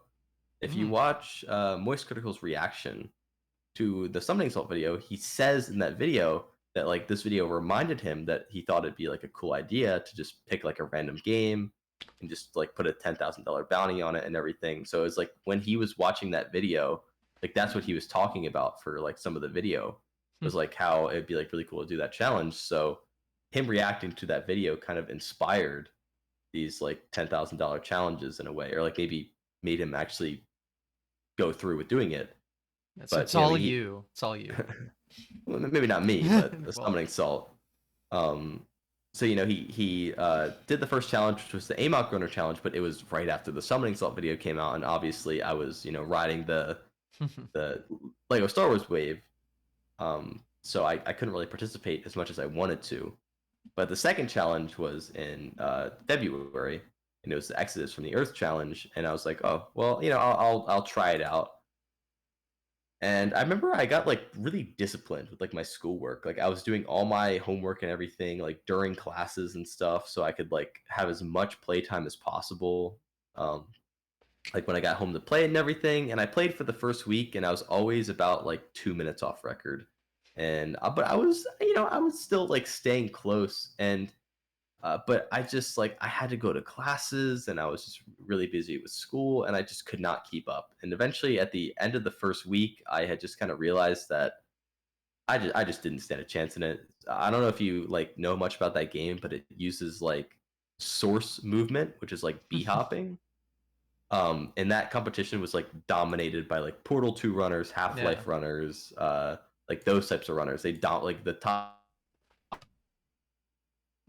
of the leaderboard is just like all of them. So like I didn't stand a chance between not having the time to run because of school and also just not having the experience playing those games. So one weekend I just kind of gave up on that challenge. Yeah. So it's kind of unfortunate, but I was like, you know what, like that doesn't seem like the end of my like moist critical challenge reign. Yeah. So I hear that the next challenge is going to get announced, and I remember this was in the spring in like May, and I believe it was like May 2nd or like May 3rd when the challenge got announced. And this challenge was the day before my last final. So it gets announced as Elder Scrolls Redguard, and I'm literally taking a final like when it gets announced. Like they say like it's gonna get announced at like 3 p.m. I had a final at 3 p.m. on that day. So I remember I see like the video comes out. It's like Elder Scrolls Redguard, and then they're like, all right, laptops down. It's time to take the final. So I take that final. I go home and I play Redguard till like 5 a.m. And then I wake up the next day and I take my last final. I go home. I pack up my entire apartment in 1 hour, which Damn. All right. it's like that's got to be some kind of record. Speedrunning And then IRL. We love to yeah, see it. and then I drive a couple hours home, and I'm home for the summer, and then the next 2 weeks is Redguard. So literally every single day I'm streaming for 18 hours a day, and I'm not even maintaining like a proper sleep schedule. Like I keep going later and later and later, with the end goal of being where I'm going to bed at midnight because that's when like the challenge ends. So I wanted my final day to have as much time running as possible. Mhm. And I remember the first few days, I'm just kind of like any other person in the competition, like 10th place, whatever. But on like day 3, I started to pull pretty close to record, and eventually, like at 5 a.m. on like the third or fourth day, I get my first record in the contest, which, uh, you know, originally that was just kind of like my only goal. Like, Mhm. like the bare minimum, it'd be cool to like get a record and like get in his video about the game. Yeah. But I got the record, and then I got another smaller record after. And for the next few days, I never got another record, but I basically had stayed in the top three like the entire time for like day 5, 6, 7, 8. Like I'm in the top three, and if I leave the top three, I'll get back in really quickly. And Mhm. at this point, I'm like, I got a record, but like, can I actually like win this or like get a top three spot? And Yeah. Top like, three is money, so. yeah, so like that's when I started to kind of like change my mind. Where like my only goal originally was to just get a record, but I'm like maybe I can actually like actually win this. Mhm. And and the Moist Critical Challenge is one of probably, at least in my opinion, one of like the most prestigious gaming challenges you could win, because it's literally everyone from like every speedrunning community coming together, and like it's like the battle of like the giants, like the best people from every community are coming together and playing like all day to see who like is the best of the best. And like so, and like at least in my eyes, it's like one of the most just like crazy challenges like anyone could do, and like winning it is like it says so much about like your speedrunning ability and like discipline and everything. So Mhm. I really wanted to prove something. I think more so than like, because I think a lot of people were like, oh, like I just want to win the money. But like, yes, I wanted to win the money, but like also being able to say that like you won a Moist challenge, or like you got top three in one of these challenges, I feel like that'd just be a great thing to have on your speedrunning resume or whatever. So I really really wanted to do well, and I had maintained like a top three spot. Like I made it into top three every single day, all the way up to day 13. Remember going on day 13, I got back in top three, and I went to bed, and then it was the final day, and I did not PB on the final day. Mhm. Um, so I ended up finishing in 7th place, which is really good. Yeah, that's Like really that good. that that's really good out of like the 100 people, who had submitted a run. But it was a painful finish, Mm. and I had so many shots that day. I remember at like 11:40, so like 20 minutes before the challenge was over, I had gotten on my best pace ever, like leaving the graveyard, which is like 7 minutes into the run. So the run's like 11 minutes. Wow. So All I, right. I was like 3 seconds best split time, like super super good pace, and then I enter the palace on my best split time. So it's like a nine, what is it, like a 9:07 or something entry into palace, and I'm like minus 3 seconds still the best split times. My best possible time is like an 11:15 with gold potential. Records in 11:19. So I Ooh. just need Wow. so I just need to play the final two splits within like 4 seconds of my sum of best. And like I was like saying to myself, like I've done it before. I just need to do this one more time. And it was like there was so much going through my head in that moment, Mhm. because it almost kind of feels like you're in like a movie. And like, because Yeah. like I'm just imagining, like if I had finished that run and won, that's like a fairy tale, like it's like just textbook, just crazy ending. Like 15 minutes left in the competition, like clutching out a world record out of nowhere, like right at the end of the competition. Like that is just like crazy, and that was just like what was kind of going through my head. Like if this Mhm. actually happens, it'd be like the craziest thing ever. And I was like super super nervous, and I failed one of the tricks and just like died or something. Just like the run died. Mhm. It just didn't Because go it's so through. short that a Yeah, mistake is just it's done. yeah. So unfortunately, it didn't go through. But it was like one of those, like, is this really happening? Especially because like it wasn't What just like if? a copium run. Like this was my best run ever by like 3 seconds. Like this was an insane run. I And feel like that's still like story potential, just like how close it yeah. was. So Like a tragic ending is still like yeah, good and I story content. And I must say, I was not the only one that happened to. Oh Like well. the entire day, there were people who were getting amazing runs. Mickey had a run that was on pace for an 11:14, and it died to the final jump to the boss. So like there was like one jump you had to do. You get to the boss, then you fight the boss. The boss is kind of inconsistent, but like Mm. when you have if he has like 5 seconds to work with, then like it's fine. But for whatever reason, like the one jump you do to the boss, you like jump and grab a ledge, and for some reason he just like didn't grab the ledge. He didn't do anything wrong. Oh, Watching back the clip, like it looks like he just did everything right, but his character just like didn't grab the ledge for some reason, which is just like a Redguard moment. But like had damn. he grabbed the ledge there, he probably would have won the competition. Bob Toad had like a ton of runs. Zem, who got third place in overtime. So like as long as you started your final run by midnight, you could like run it out. Yeah. In overtime, he had a run into the final, the second to last split that died in the exact same spot that my run died actually. Wow. So that final day was crazy. There's a lot to talk about there then, yeah. Yeah, there's so much to talk about there, like outside of just the world record side, which unfortunately I don't think.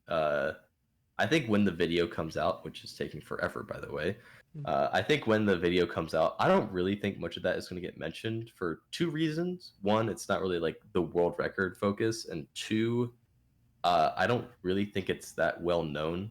Because like when I was running, I had like four streams open on like my other monitor. I like went back into everyone's VODs like the next few days after. Like I figured out everything that happened, but like if you're just like researching for the video, you're not going to look that deep into it. So unfortunately, I don't think a lot of those stories are going to be told in the video. But it was a crazy final day.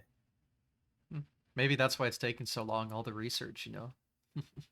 Yeah, but that challenge was like super fun, and it felt so like vindicating to kind of like for the majority of the competition from like days like 3 to 10, I had like the best sum of best out of like every runner, and like was like basically like pioneering it, and it felt like super cool to being up against all of these other runners, being able to actually like prove that even though I speedrun a game that literally had like no active runners when I started running it, that I've been able to craft my like speedrunning ability to be applicable to something like this.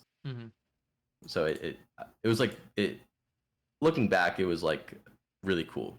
And also, even though I didn't win anything, it was still like a really good week for streaming, since like I was in like a pretty top position the entire time. So like a lot of people were watching, and on like day 5, I think Moist Critical actually rated me with like 5,000 viewers.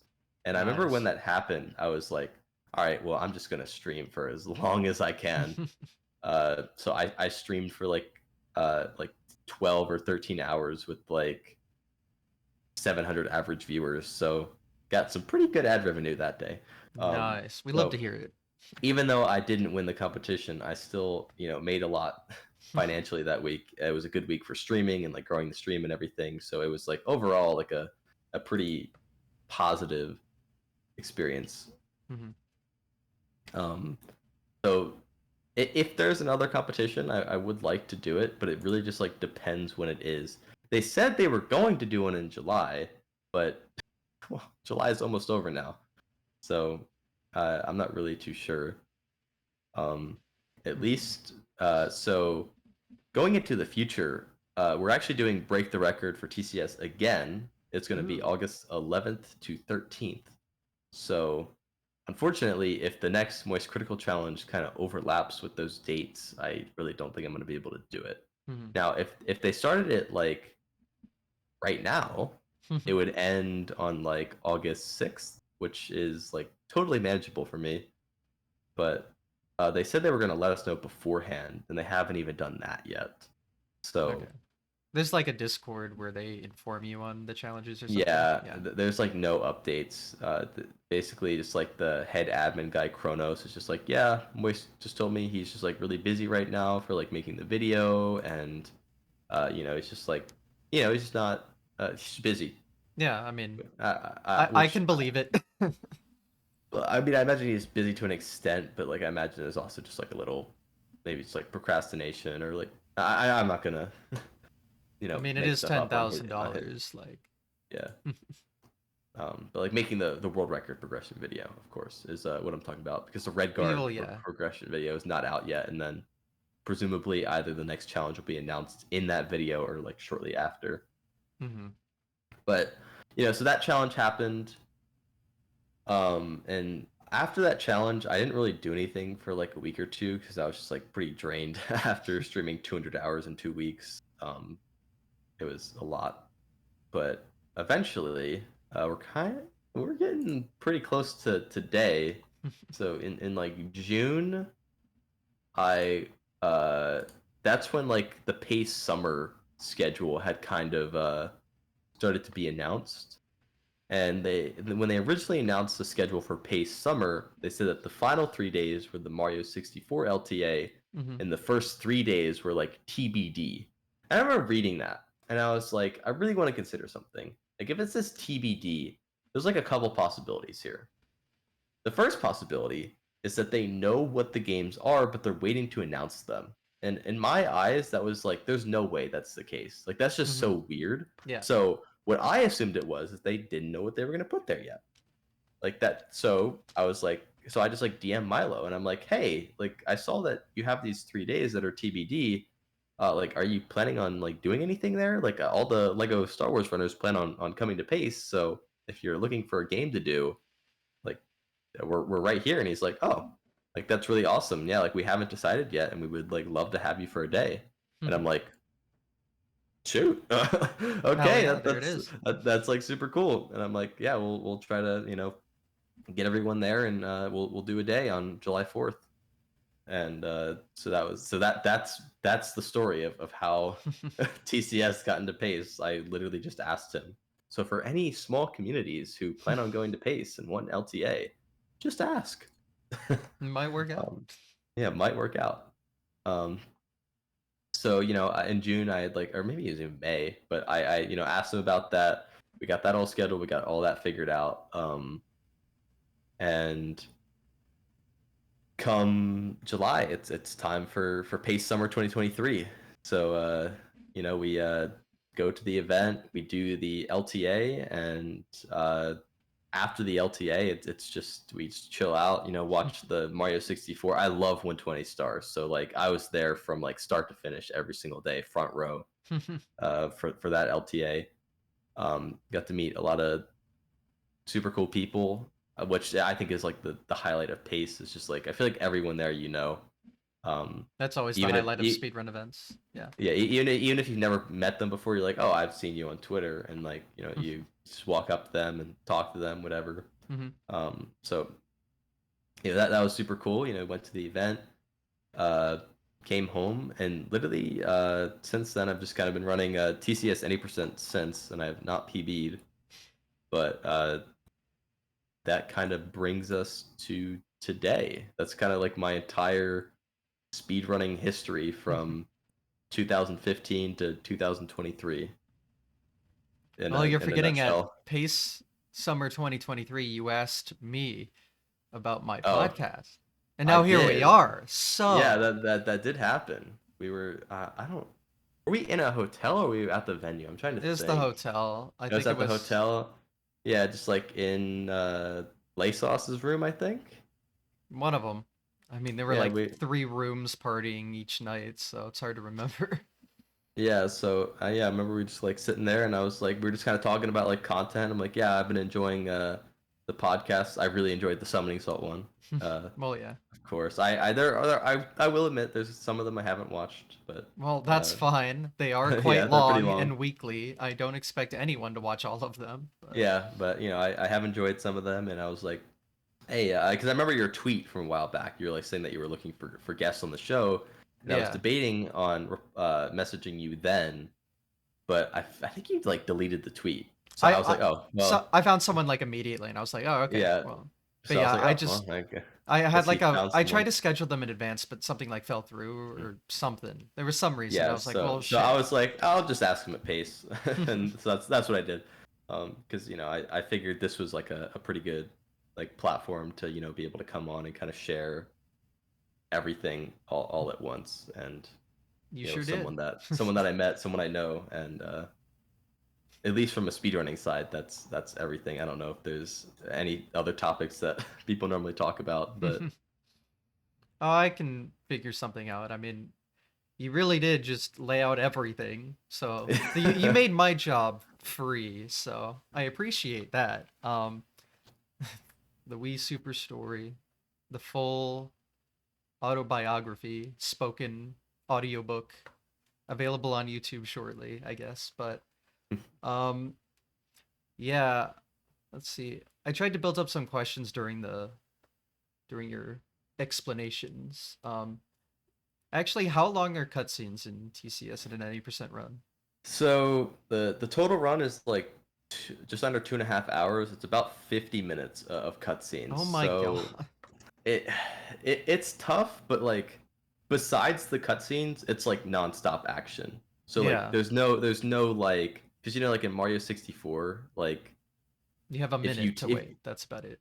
well, yeah, but so if you take out like all like the star collect animations and like all the animations of you getting thrown back into the castle Yeah, I and guess. everything like that, it's actually like a significant portion of the run. So I almost just kind of think of it like that. Especially like the Mario Galaxy games, like every time you Oh, collect a those are, star, yeah, like those you are have to really watch the long. whole animation and like the fade out and the fade into the observatory or whatever, and like all the text boxes, like going back into the level. Like there's a lot of downtime in a lot of games, but I think in just Lego games, it's very like cut and dry. Like it's just cutscenes. It's not like animations or whatever. But like when you're outside of cutscenes, you are playing the game. Like there's no like Yeah. text boxes or anything like that. So it is a lot of cutscenes, but it's just at the start and end of every level, and it's just a nice little breather. And so it's I'm used to it. Basically, everyone is used to it. At least for every game released from Lego Indiana Jones 2 onwards. So every game except for the first five, which TCS is in that first five. Every game onwards, someone was looking in the code and they found this cheat code and it was N0CUT5, which if you kind of say it out loud, it's no cuts. And if you Mm. type in that cheat code, until you restart your game, all the cutscenes will actually be skippable. Hmm. So How about that?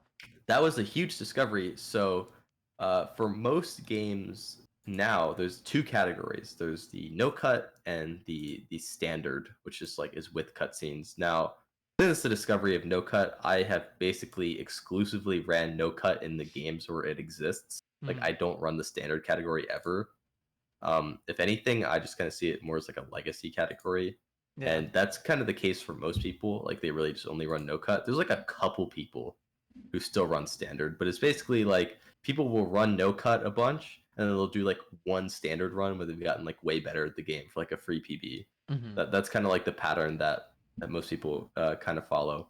But yeah, that's how most leaderboards are set up. Some leaderboards are just like one, like they're all just in one category. Hmm. uh, like the no cut and the standard runs. So if you want to run competitively, you just have to run with the no cut scenes.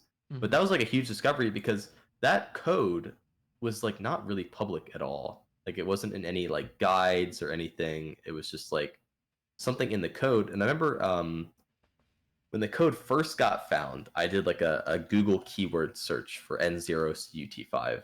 Hmm. And now, if you do the search now, there's 6,000 results. Yeah. But because we've made it very prevalent through speedrunning and everything. And if you actually type it in, it's basically all just like speedrunning stuff. Hmm. But back then, when I typed in that cheat code, there was like 7 results on Google, and the only like documented instance of this code being like seen anywhere was on like a support forum, like a PlayStation support forum. Hmm. From like 2009, I guess there was a cutscene in Lego Batman 2 that people's games were freezing on. Not everybody's games, but some people's games. Hmm. And basically, I guess people had reached out to TT Games, who are the developers, like asking them how to get past this issue. And I guess TT Games had told them to type in the no cut code and to skip the cutscene. And I guess like that had kind of been shared around very, very subtly on some forums. But like there was literally like little to no documented instances of this code being known to exist until someone like looked in the code and found it. Hmm. But technically, it had been known about since literally like 2009, but on like the most obscure like depths of the internet that like no one would have ever found. Yeah. So Wild. it's really really interesting. But so for all the newer Lego games, there's basically no cutscenes at all. But for unfortunately for TCS, we are stuck with the 50 minutes of cutscenes. Look at the How code to find the code. he was using, I believe he was using Cheat Engine to look at the memory addresses. It was someone named Board, and he was looking at Lego City Undercover was the game, and he was like trying to find all the cheat codes because for whatever reason, Lego City Undercover has like a bunch of unused cheat codes. There's like a cheat code to unlock like every character in the game Hmm. that is just like that just like wasn't documented at all. Um, so that's just what he did, and that was just like one of the codes he found, and I remember, and so like he found the code, and then the Lego City Undercover community, for whatever reason, is kind of like divided from the rest of the Lego community. So Hmm. it took a bit, but someone named Loopy came into the Lego Speedrunning Discord. He's like, by the way, the Lego City Undercover people found if you type in this code that all cutscenes, even on like a new game, are skippable. Hmm. And it kind of sent the community into panic. For me, the second I saw the cheat code, I'm like, this is amazing. Like this is the Thank future God. of like running all these games. But there was like a couple people who were like, no, like it's a cheat code. Like you can't type in because like cheat codes are banned in Hmm. runs. But like in my eyes, this is a little different, especially because you're not typing it during the run. You're actually typing it before the run on like a Yeah. different file, and it carries over actually. Hmm. So it's like this is a little different in my eyes. So like I think it's fine. But Yeah, like that so sounds fine. the second I saw it was found, I'm like, this is like the future, and like this is how I at least I plan on running all the games that have it, and that is what I have done. Like I don't really run the with cutscenes categories at all, Hmm. but there were a couple people who were like, like this is dumb. Like I like the cutscenes. It like gives me a break, which you know is a fair opinion to have, but it just in my eyes, like I just don't see the point to to watch the cutscenes. No, there really isn't. So get them out, I Yeah, guess. So eh. especially in some of the newer games, the cutscenes are so long. Like and like Lego Pirates, like the opening cutscene, like the very first one is like 4 minutes long. Hmm. So being able to Reaching like sunshine territories. yeah, and there's like over an hour of cutscenes like Oh in that God, run, no. and it's just it's so brutal, and so it was a great discovery and really not only brought a lot of activity to some of the newer Lego games, but also I think optimized them a lot more because you could really do runs a lot faster Hmm. and not get burned out as easily. Because besides the complete saga, a lot of Lego games are not super active. A lot of the older ones tend to be a little bit active, like the Lego Harry Potter and Lego Indiana Jones games, or like the Lego Batman games are pretty active. Hmm. But like a lot of the newer ones from like 2011 onwards, or like 2012 onwards, like they're pretty inactive. Like they only have like a couple people running them, and especially like the 2015 onwards are like completely dead. Hmm. Maybe like 3 or 4 runners total. I mean, like they're quite inactive, so it definitely did help bring a little bit of activity to those newer games that were quite inactive before. So that was really cool. Yeah, that's nice. I mean, that's a huge amount of time saved. So Yeah, we we love that as speedrunners. So it's a shame it doesn't work for all the games though. But yeah, almost all of them. yeah, just not the like most popular one, I guess. Yep. Oh well. However, if it worked in TCS, there would have been a quite the debate for like what we were gonna do with it and everything. So I maybe it's a suppose good thing. that's fair. Yeah, you don't have to worry about it at all. Yeah, for like votes and whatnot. Because we have had like our fair share of votes and whatnot in like TCS history. Like Hmm. there's a like a pretty long list of like ban strats because I feel like for most like NES games like what you run, like it's just like anything goes for any percent. Yeah, Uh most of the time. besides like cartridge tilting, I guess. Well, yeah, that's Obviously, but in the case of our game, like we actually have like a pretty uh like long list of stuff that is like banned. hmm. Uh like for example, like you can lag the game by alt tabbing, which like minimizes it. So if you like Alt Tab and like minimize it and like reopen it, it like generates a little bit of lag. And in some cases, if you're like standing in correct positions and whatnot, you can like clip through walls. Hmm. And it's like super broken, and there's all sorts of crazy stuff you can do with lag, but it is really PC dependent. Oh yeah. So Okay.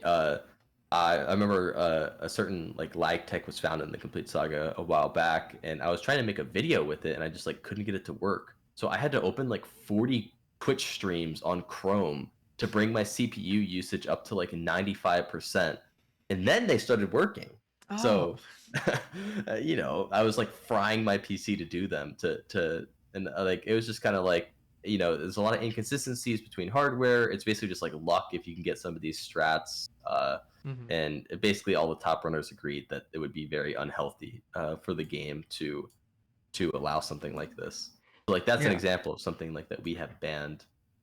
Um, yeah, that's still the case for me in TCS. I just like cannot do any lag strats without like melting my computer. Is there like a category extension with like no zero restrictions at all, just for the shits and giggles, I guess? There's not, but no one has even like done a run, Mm, even like without the category. So yeah. I not even I like guess would the probably be interest much isn't there, interest. but Yeah. I just wonder what it would look like. So that's like an example of like one thing that would be like banned, and like obviously you're not like allowed to modify your game files or use macros or like Really? or Yeah. yeah, I can't believe it. Unbelievable, man. No. Um, I like another thing that was talked about was like FPS limiting, Hmm. which is like another thing that like we don't allow using external software, because Yeah. if you lower your FPS down to like 10, you can just like walk through walls and stuff. The game just like starts to fall apart um, when you do that. So uh, you know, there's still a couple issues with like hardware and whatnot that create like a minor difference, but you know, we have the loader mover now, which helps with loading differences. Hmm. But you know, we've like constantly been on like a journey to try to make the most balanced experience possible for like every runner, so it's like pure competition and less of like Hmm. trying to like refine your PC to be able to run. And it's not perfect. There's still like a couple things, but it's like very small stuff that like doesn't really matter too much. And like we've gotten pretty balanced. At least out of every Lego game, I think this is like the least like PC dependent one. Hmm.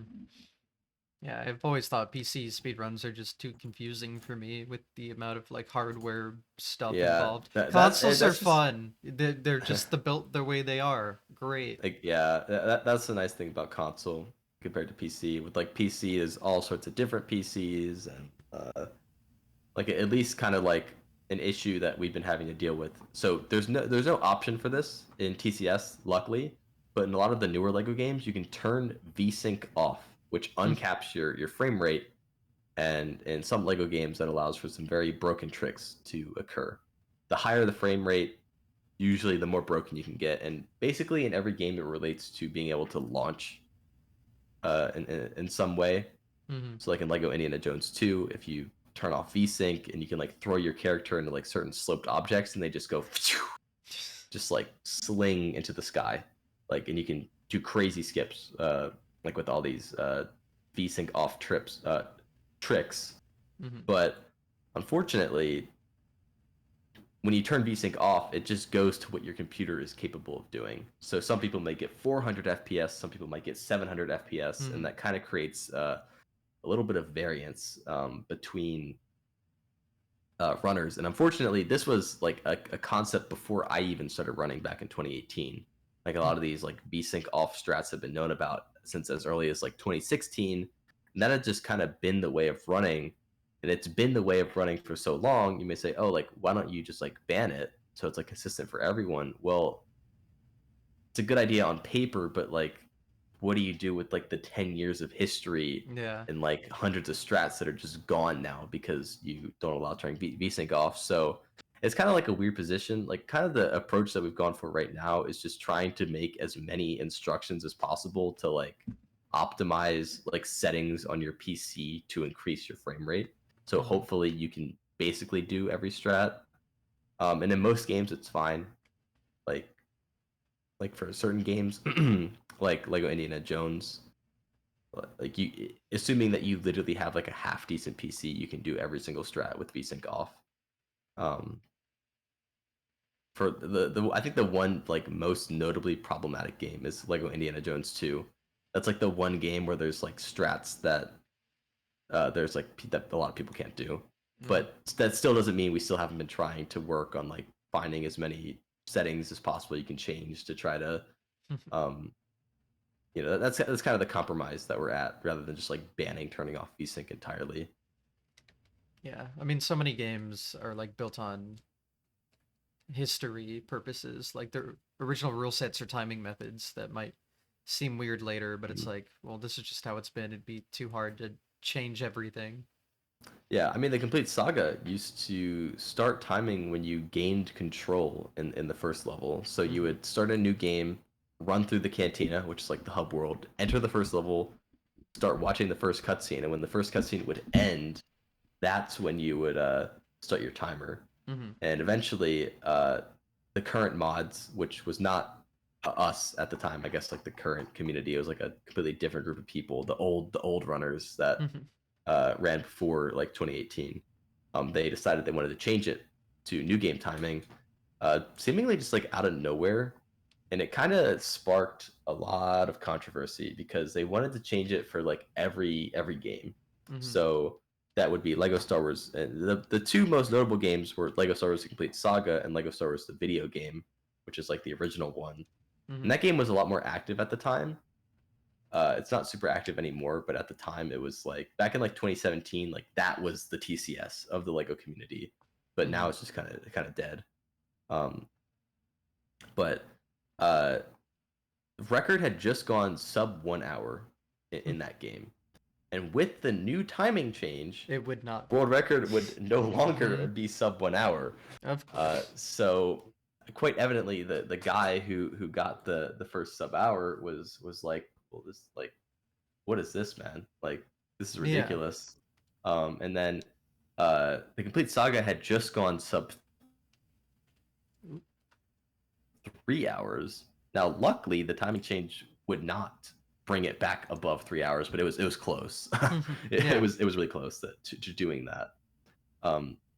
So a lot of the like top runners were saying like I just don't see the point of this change. I don't like this change. Like I don't see why we're doing this. There were other people like starting a new game just makes way more sense. Like why not? It makes more sense to me is since you Yeah, have to yeah. do the It was just the change. Like it was a big change, and so there was a lot of like back and forth. But eventually there was like a vote, and actually staying on the old timing like won the vote. But the mods were like, no, the vote was messed up, and they just changed it anyways. All right. So, yeah, that's how we ended up switching to new game timing. It added like 58 seconds to all runs. But so now we're on like a more proper timing method. I mean, looking back, I'm pretty glad that we changed, and we probably would have changed at some point anyways, because this just makes way more sense. But yeah, like I was saying at the time, so that was like March of 2019. And at the time, the mods of like all the Lego games were still like the people who ran back in like 2017. So back in 2017, there was like a small group of people running. It was like TSG, Zolas, Bio, and like a couple others who ran mainly Lego Star Wars 1. Like no one really ran the complete Saga back then that much at all. It was just kind of like the meme game actually in the community, which is kind of crazy to think like that the most like prestigious game now, like back in like 2017, was considered like the joke game. But that's just like what it was. But yeah, so they were like the runners in like 2017, and they were like all the mods of everything. And then it come 2018, and they a lot of them just like stop running, they go inactive, they kind of grow away from Lego speedrunning, and that's when the community just is dead. So literally for all of like 2018, there's just no runners of like any game, and that's when I discovered it back in November of 2018. And just like kind of as a fun fact, like I'm the oldest active runner in the community Hmm. from November of 2018. Every single runner who ran before me is now either completely inactive or no longer actively running. Hmm. So like it's a completely different community that now than it was back in like 2017. Like there's no runners who have like remained like fully active. Like a couple of them will like come back every once in a while, but like they're not really actively running. Hmm. Yeah, I just like it's so crazy. Very young community, I guess you could say. If me, who's been in the community for under 5 years, is the longest person who's been in the community who's still actively running. It'd be like that sometimes. I mean, I've seen communities change completely, and I But you think like 2018 isn't that long ago, but in speedrun yeah, terms, that's like an entire lifetime, unfortunately. But there are people um, that have been around for like 25 years. So. yeah. I mean, but either way, our community story is so fast though. Like world record in TCS any percent going all the way from like a 310 to like a 230 like a 236 is a year and a half. Like it all happens so quick. So even though there's so many stories just crammed into that like short time period. Yeah. Um, and I think it made me realize like and I remember when like the Summoning Salt video came out, and I remember reading all the comments, and like a common theme you could find in like the comments was stuff saying like, oh, this is like a super cool community. Like they seem all like very close knit, like close friends, which like we are. Like we VC like on like almost a daily basis, Yeah. and like everything like that.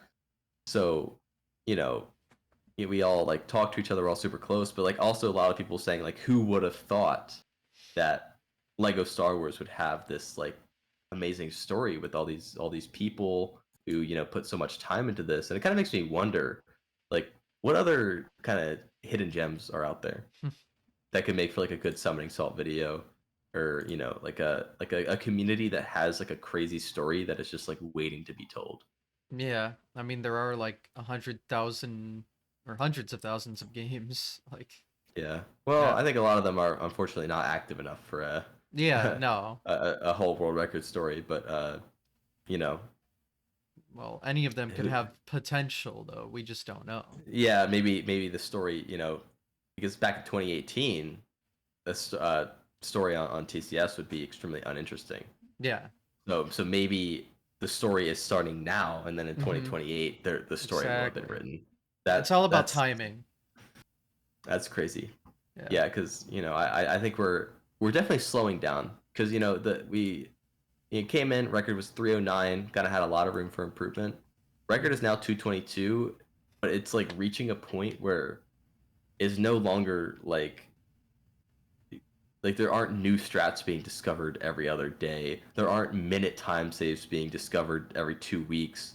It's like nowadays like a 2-second time save gets found, and that's like whoa, like that's Mm-hmm. crazy. And like maybe it only happens every like couple months, and the world record only goes down in like very small increments. It's reaching a point where it's very optimized, like all the rooms have been extremely refined. Like we're kind of reaching that like that ending point where like the progression of the game has switched from like an era of discovery to like an era of like optimization and competition. Mm-hmm. Like I'd say my role was more in that like discovery era. Well, obviously Zach, the current record holder, has really been leading the way for like the optimization Mm-hmm. in the modern era, I guess you could say. Yeah. But I'm still it's like super grateful. I'm like super grateful to have like been a part of it though, and it's like something I remember like I've rewatched the Summoning Salt video and reactions to it just over and over and over, and I just like I just like keep thinking to myself just like how absurd it is that everything has like led up to this. Because originally I didn't even like see it happening. Like I didn't expect to grow my Twitch channel, for the game to grow this much, or anything. It's just something I randomly did.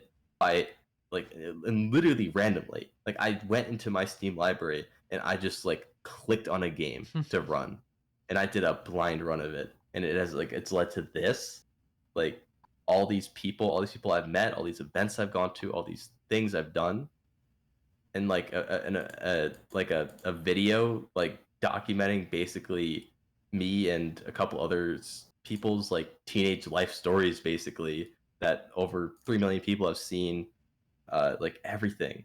Like, I just like, I'm like laying in bed sometimes and I'm just like, what? Like, what? Like, it's just so surreal. And like sometimes I'm like, what? And other times I'm just like, yes. Like, yeah, like this is so cool.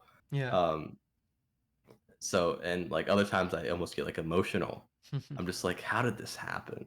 I like, Yeah. so lucky. It's funny how things So work out. That's for yeah, sure. that But I mean, yeah, the thing I always like to say is had no idea what speedrunning was until August of 2017, where I randomly stumbled upon a Salt video, like one of the earlier ones. And then Mario 1 was recommended, and that was like one of my first games I ever played. So I was like, oh, I'll watch that.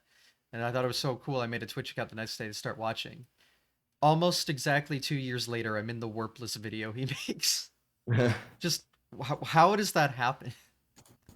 it just so quick. I Yeah, mean, it's just what? and I'm not willing to like deny that I've had so many opportunities just like handed to me while being, like streaming and stuff. And I like, it mainly in just terms of like getting lucky with like virality, I guess. But Yeah. I think back to the first time I blew up back in January 1st, 2020. When I did the 100% run, and I like brought everyone over to my Twitch, and I had like 180 viewers and everything, and like it was like super cool. But I was thinking, like, thank God I actually did that. If I just like, if the YouTube video blew up and I was just like, oh, cool, and I didn't try to bring Yeah. anyone over to my Twitch channel, like I probably would have had way less people watching for like that entire year. Hmm. So like, it may take luck to get the opportunity to come, but once that opportunity comes, you need to actually take it and like Hmm. make the most out of it, which I think I was able to do. I think a lot of people are like given the opportunity and like don't take it. And I don't want to like call people out, You but can call me out. I've uh, definitely fucked that up. well, I'm not. I wasn't gonna call you out, but I was thinking, mainly when Summoning Salt released his video on Wii Sports All Sports. Oh yeah. Um, I remember like the video came out, and I'm like, and I had followed the category very closely for years, and I was like super excited, to see all the streamers of the category kind of pop off for the next few weeks or whatever. And like the video kind of ends kind of like saying like the grind to sub 7 is like, it's right there, and it's just a matter of like who's gonna get it. And I'm like, I was hoping that like over the next few weeks that like the top runners are gonna be like grinding for it. I remember like 2 days after the video, one of them is just like streaming golf, like Wii Sports golf speedrun attempts, and I'm like, really? Like, The record like still isn't you sub 7 yet. yeah, yeah. It's It's like still you're not. given this opportunity. You need to ride the wave. Hey, Like, Emoad did get record finally though, so yeah, he did. So like, I so don't mean that to was like cool. call them out, and I understand like obviously there may be other factors influencing it and stuff, but it's all about like when you're given an opportunity. Like after the Summoning Salt video came out, I streamed for like almost 200 hours over the next like 3 weeks. Like I wasn't letting a single second go to waste. I was like making like every single like moment, I was getting the most out of it. And like I streamed more than like anyone else in like the community after that video came out, and I got like 3,000 followers in like that like 3 week period, just because the more you were live, the more people that would click on your stream while you were live. And Yeah. so like it's all about, when you get the opportunities, you have to take them. And like I've had a couple opportunities handed to me, and I've made sure like I've considered everything I need to do to make the absolute most out of it. Hmm. And I'm not really too worried about it right now, because in the fall I'm starting my like senior year of college, and it's going to be busy. I'm taking 21 credits in the fall, and then 21 credits in the spring. Yeah, So that's a it's going to lot. be really busy, and I'm probably barely going to be able to stream at all. So I'm gonna kind of have to take another pretty long break from streaming. But like after I finish, I kind of want to do like one sort of big push, like over the next few months after finishing college to try to like stream full time and like Mm, uh, make something work out of it.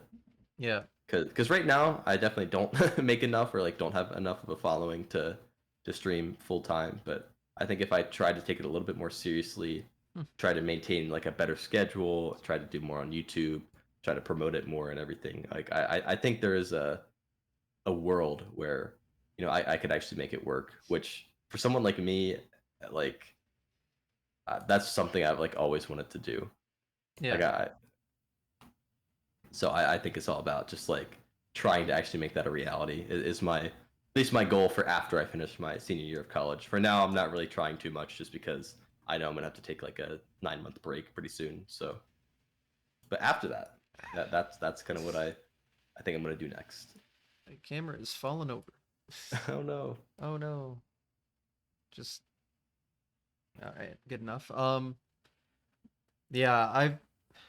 I will say my biggest like spike in following came after that Warpless video in 2019. Although I was like Mhm. super nobody and I did not act on it because there are many reasons. Although Yeah.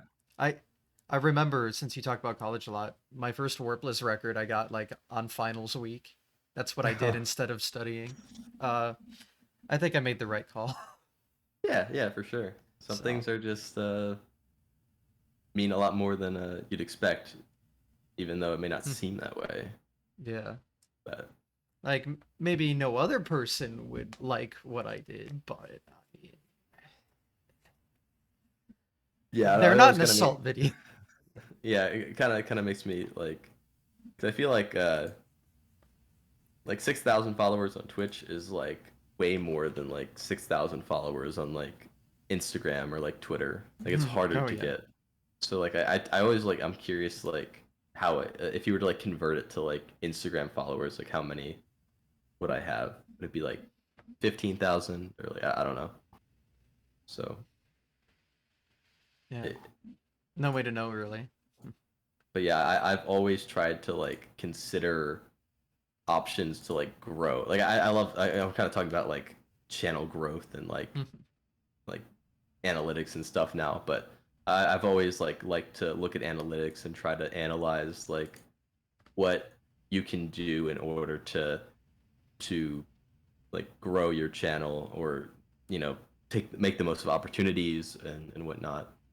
Yeah. It, so I'm still trying to figure all that out. I talk about it a lot on these episodes, honestly. I have a lot of people that do stuff full time, and I'm just like, how does that work? It's very interesting, like the whole I think process. the one thing I like haven't figured out yet is YouTube. Oh yeah. Because like I just like I have so many video ideas. I have so many unfinished videos. I have like dozens of Google Docs of like video scripts I've made, video ideas I've made, but I like haven't finished any of them. I'm in the It's exact like same boat, the so editing process yeah. and whatnot. So like that's like the one thing I feel like I still need to figure out. But like yeah, for example, just like in chat, 7 days of Hundo, like that's like a content thing. Like Yeah. I knew that was gonna bring in a lot of attention. I knew I was gonna break the 100% record like a ton of times, and I knew that when I was done, I could then upload that video to YouTube, which would then also get a lot of views because the 100% records just get a lot of views. So Yeah. like that's it's like kind of like something I thought of like doing really long runs or like doing like those always bring in a lot of attention. Yeah, So you that's gotta just do like one the thing. content grind set. Yeah. It's what it's all about. But yeah, I I've again in the same boat. I've written a script. I'll never probably release it, at least not in its current form. I've had a ton of ideas. I've talked to so many like full-time YouTuber. Like, is this a good idea? And they're like, "Oh my God, yes, do it." And I'm like, "Okay," and then I don't because I just the editing process seems tedious. I don't like listening to my voice back, like, Yeah. and having to worry about audio recording. See, these are easy. I just hit record and then upload the VOD. That's Hmm. free. And So that's that's basically my all what my channel is yeah. like I think like 95% of my channel is just speed runs, like directly from Twitch. I have like 2 videos that are like actually like edited, uh, like commentated and whatnot. Which Like it's hard to get into like yeah, what people recommend you do. Like it's just hard. but Uh, I think if I want to try to go like full time in the future, you just have to use you have to YouTube do YouTube. as a route. Like there's just Absolutely. no other option. There It's the there's easiest no growth platform on to. Twitch. There's no like money on Twitch as well, like as well as YouTube is. But yeah, like Yeah, if your you videos just don't have get to. copyright claimed. Well, yeah. Well, yeah, you're in Which a if I made actual content, it would not. But no, just yeah. uploading the speedruns too.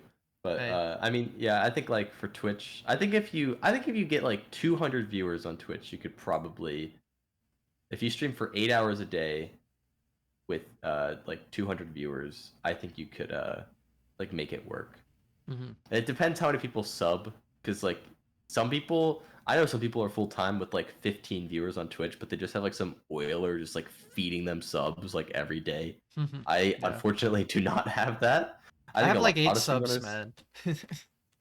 yeah, I think there, I know there was like some guy in like the Odyssey community who was like feeding subs at one point, but I think in Mhm. general the speedrunning community is like generally kind of poor, so In some you have to aspects, yeah. rely more on like ad revenue rather than like subs for like making money off of Twitch. Yeah, we all as speedrunners need to get rich and then just give our money to each other. That's the strat, obviously. Yeah, someday. Yeah. Well, Hmm. I'm still waiting for my time to shine. But We'll hey, see. speaking of like YouTube content though, Hmm. someone just showed up in the chat, BDIP, BD1P. I don't know which one it is. He has kind of proved that if you do make Lego speedrunning content, it can work. Mm. He has like 50K subs, making Ooh. basically exclusively like Lego speedrunning or like Lego challenge related content. All right. So like I think if anything, like he's my inspiration for proving that if you want to make Lego speedrunning content, there is a way to actually get views and grow with it. Yeah. So I'd make the argument that you can make good content that people would watch on anything as long as you do it right. So like, yeah, especially that, like that's interesting to some people. So that would obviously do well if you do it right. So that yeah, that makes yeah, perfect sense. So so yeah. I it, mean, it definitely works. there there's no like oversaturation of content, even with how much content, especially in speedrunning. Like there's so many more now, but it's still not like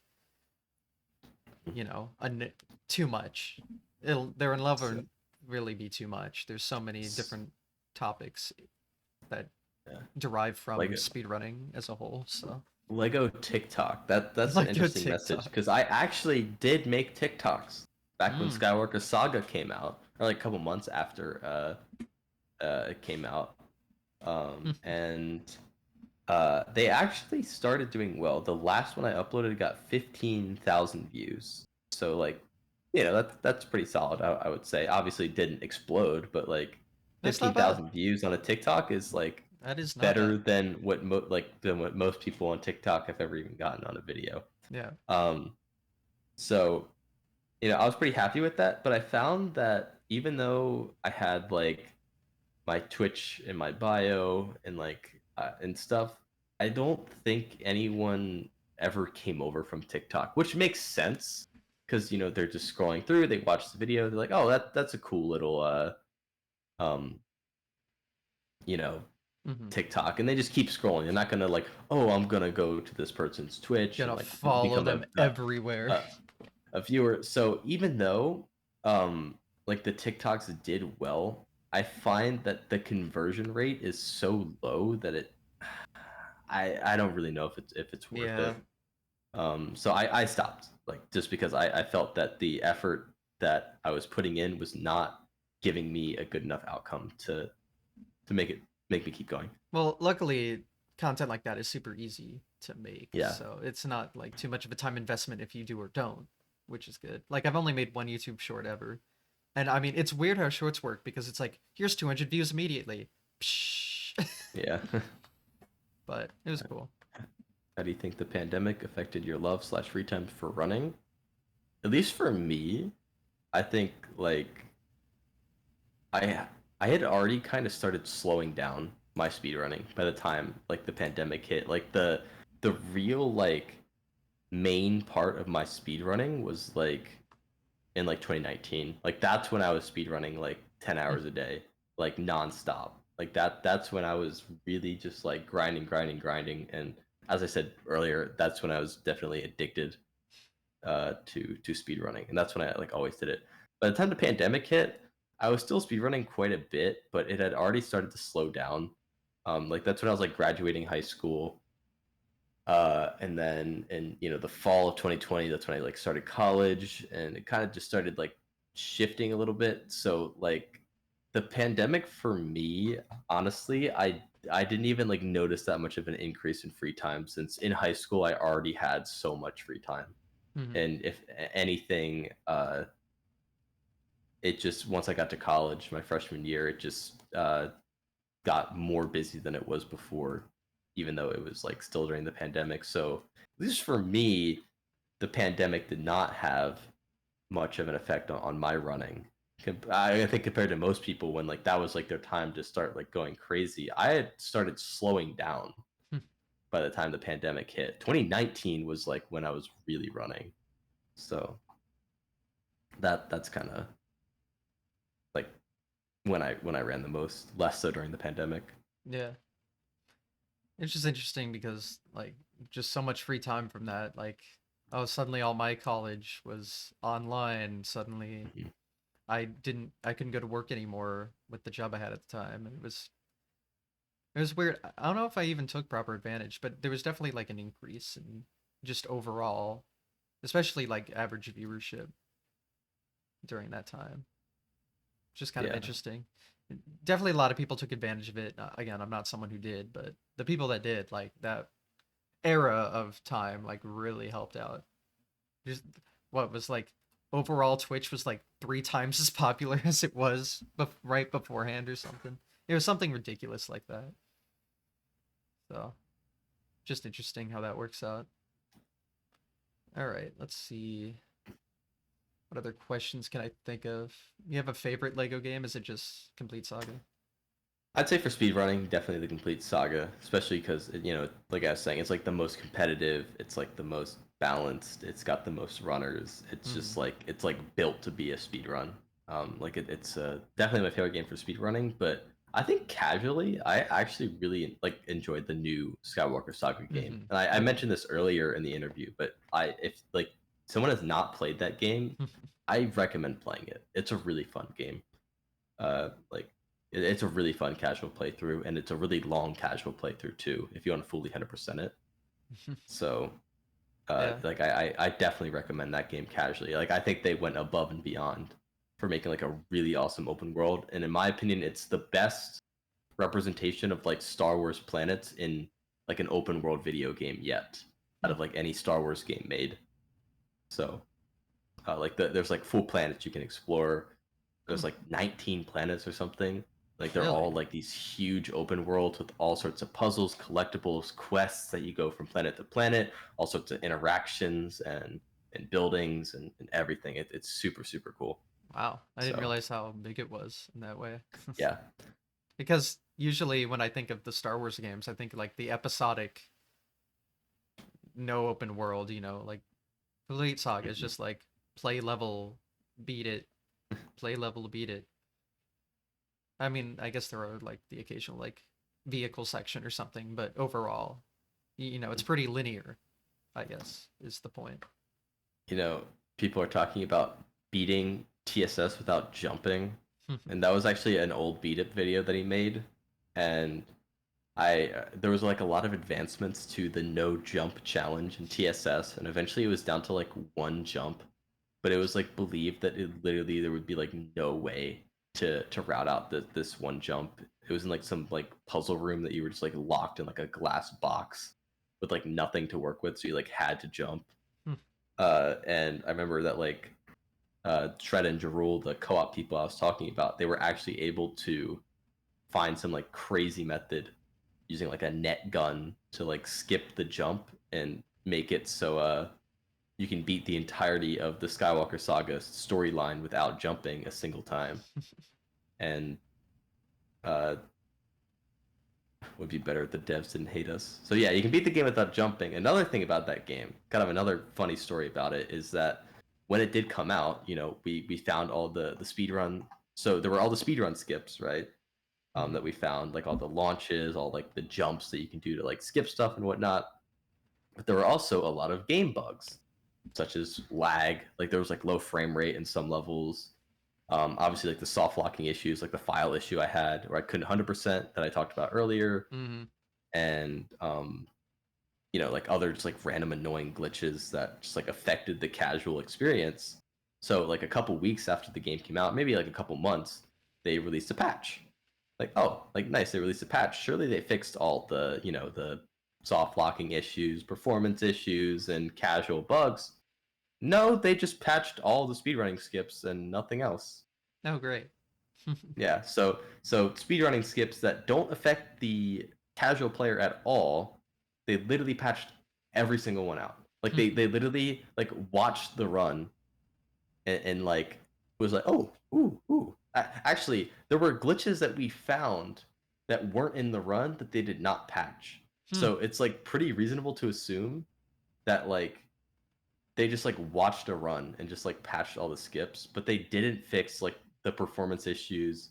This like really annoying cargo glitch that happens on like when you have like multiple save files and uh yeah, so Oh, that was kind interesting. of like a cool thing. So we just and literally it didn't even matter because we just down patched the game Hmm. and just played on the original patch. Of course. So like I don't even know why they did that.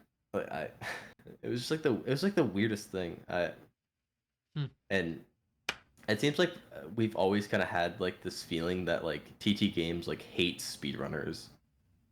It just has kind of always felt that way. And recent like I remember back when the game came out, actually like two people like from TT Games staff did like follow me on Twitter, which I Hmm. thought was like kind of cool. So maybe like they kind of cared, but I think like the company as a Yeah. whole, um, Hmm. it's just like I just don't like speedrunning, I guess. They've Well, like never acknowledged it or anything. Like I I'm the first ever streamer to become a Twitch partner streaming solely Lego games ever. Like not even just in speedrunning, like out of any streamer. And like they just like have never even acknowledged me a single time. So I yeah, and they like acknowledge people all the time. Like they like reply to people's tweets and everything, but never speedrunners. So it's interesting. uh, presumably they just have a problem with us. But I don't know. It's definitely interesting. A little weird, maybe a little cringe. I don't know. Yeah, No way to know for sure, I guess though. Although that but is very convenient, the story there. going back to like the no jumps thing though, that's a challenge that kind of carries over to other Lego games. Like no jumps in the complete saga. Like complete saga is like 29 jumps or something. I don't remember. But there's all sorts of challenges throughout the games. There's like minimum jumps, minimum studs, which are like the coins on the ground. Um, and my personal favorite one, which is literally the most extensive glitch hunting project in any Lego game ever, is the TCS All Story Kits project. So there's 10 mini kits in like each level, which are like the little collectibles. And some of them you can collect in story mode, and some of them you have to like come back and free play with like of the different characters to be able to collect. Mm-hmm. So the question was, how many of them can you collect using only story mode? And obviously you can get all the intended ones, but then you can collect more using glitches. Like if you can get out of bounds and like skip a certain puzzle you need to do to open a door or something. Uh, so the question was like, how many of these can you collect? And we started getting like more and more and more. And there's 360 in the game, 36 levels, 10 per level, 360 total. And there's like a few of them that are like completely impossible, and those are just like ones that like aren't even spawned in like without like a Jedi. So that's like the most common issue. Is like on a level where you just don't even have a Jedi, and the mini kit doesn't spawn in unless you have one. Those are just like impossible kits. There's 16 of them. Uh, but then there's like the theoretically possible ones that are like they are spawned in. We just haven't found a way to reach it yet. And uh, we currently have collected 341 out of 360 in only story mode, and there are only 3 more theoretically possible.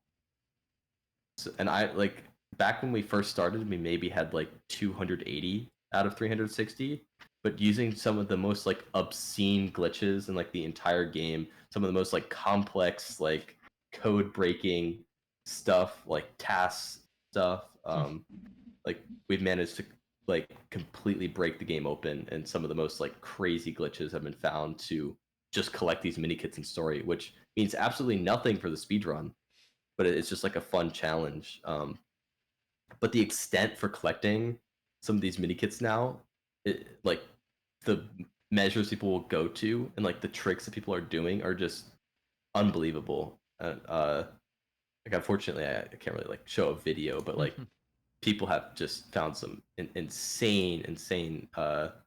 insane stuff, and this is like kind of always been like my like little passion project. Like if I were to like make one really good video, it would be a video about this like journey basically, and like all the processes and everything that were used to find like all these kits, and like the journey to how we've managed to collect 341 out of 360 mini kits using only story mode, which like when we were at like 330, we were like, ah, like this has got to be it. Like yes, these ones are like theoretically possible, but there's like literally nothing in the level to even work with that could even like get you close to them.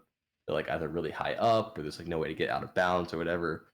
That was when we were at like 330, and then you know you get to 331, 332. We're just finding these crazy setups to collect some of these kits. The next thing you know, we're at 341, and like every time a new discovery, there's like $50 bounties, like $100 bounties for like every new kit that gets collected because they're so hard to collect and there's so little left.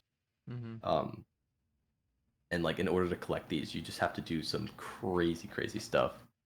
So this is one of my favorite glitch hunting projects, and it's by far the most extensive like glitch hunting project in any Lego game ever. So super cool. So there's that, and then every game has to have an A button challenge, I guess. So. Yeah, except a lot of Lego games haven't even been looked at. Like a lot of the less popular Lego games for like A button challenges and stuff, no one's even looked at them. So you know. Oh well. Well, I guess DMT Fresh Seed. Maybe he'll send you your bounty.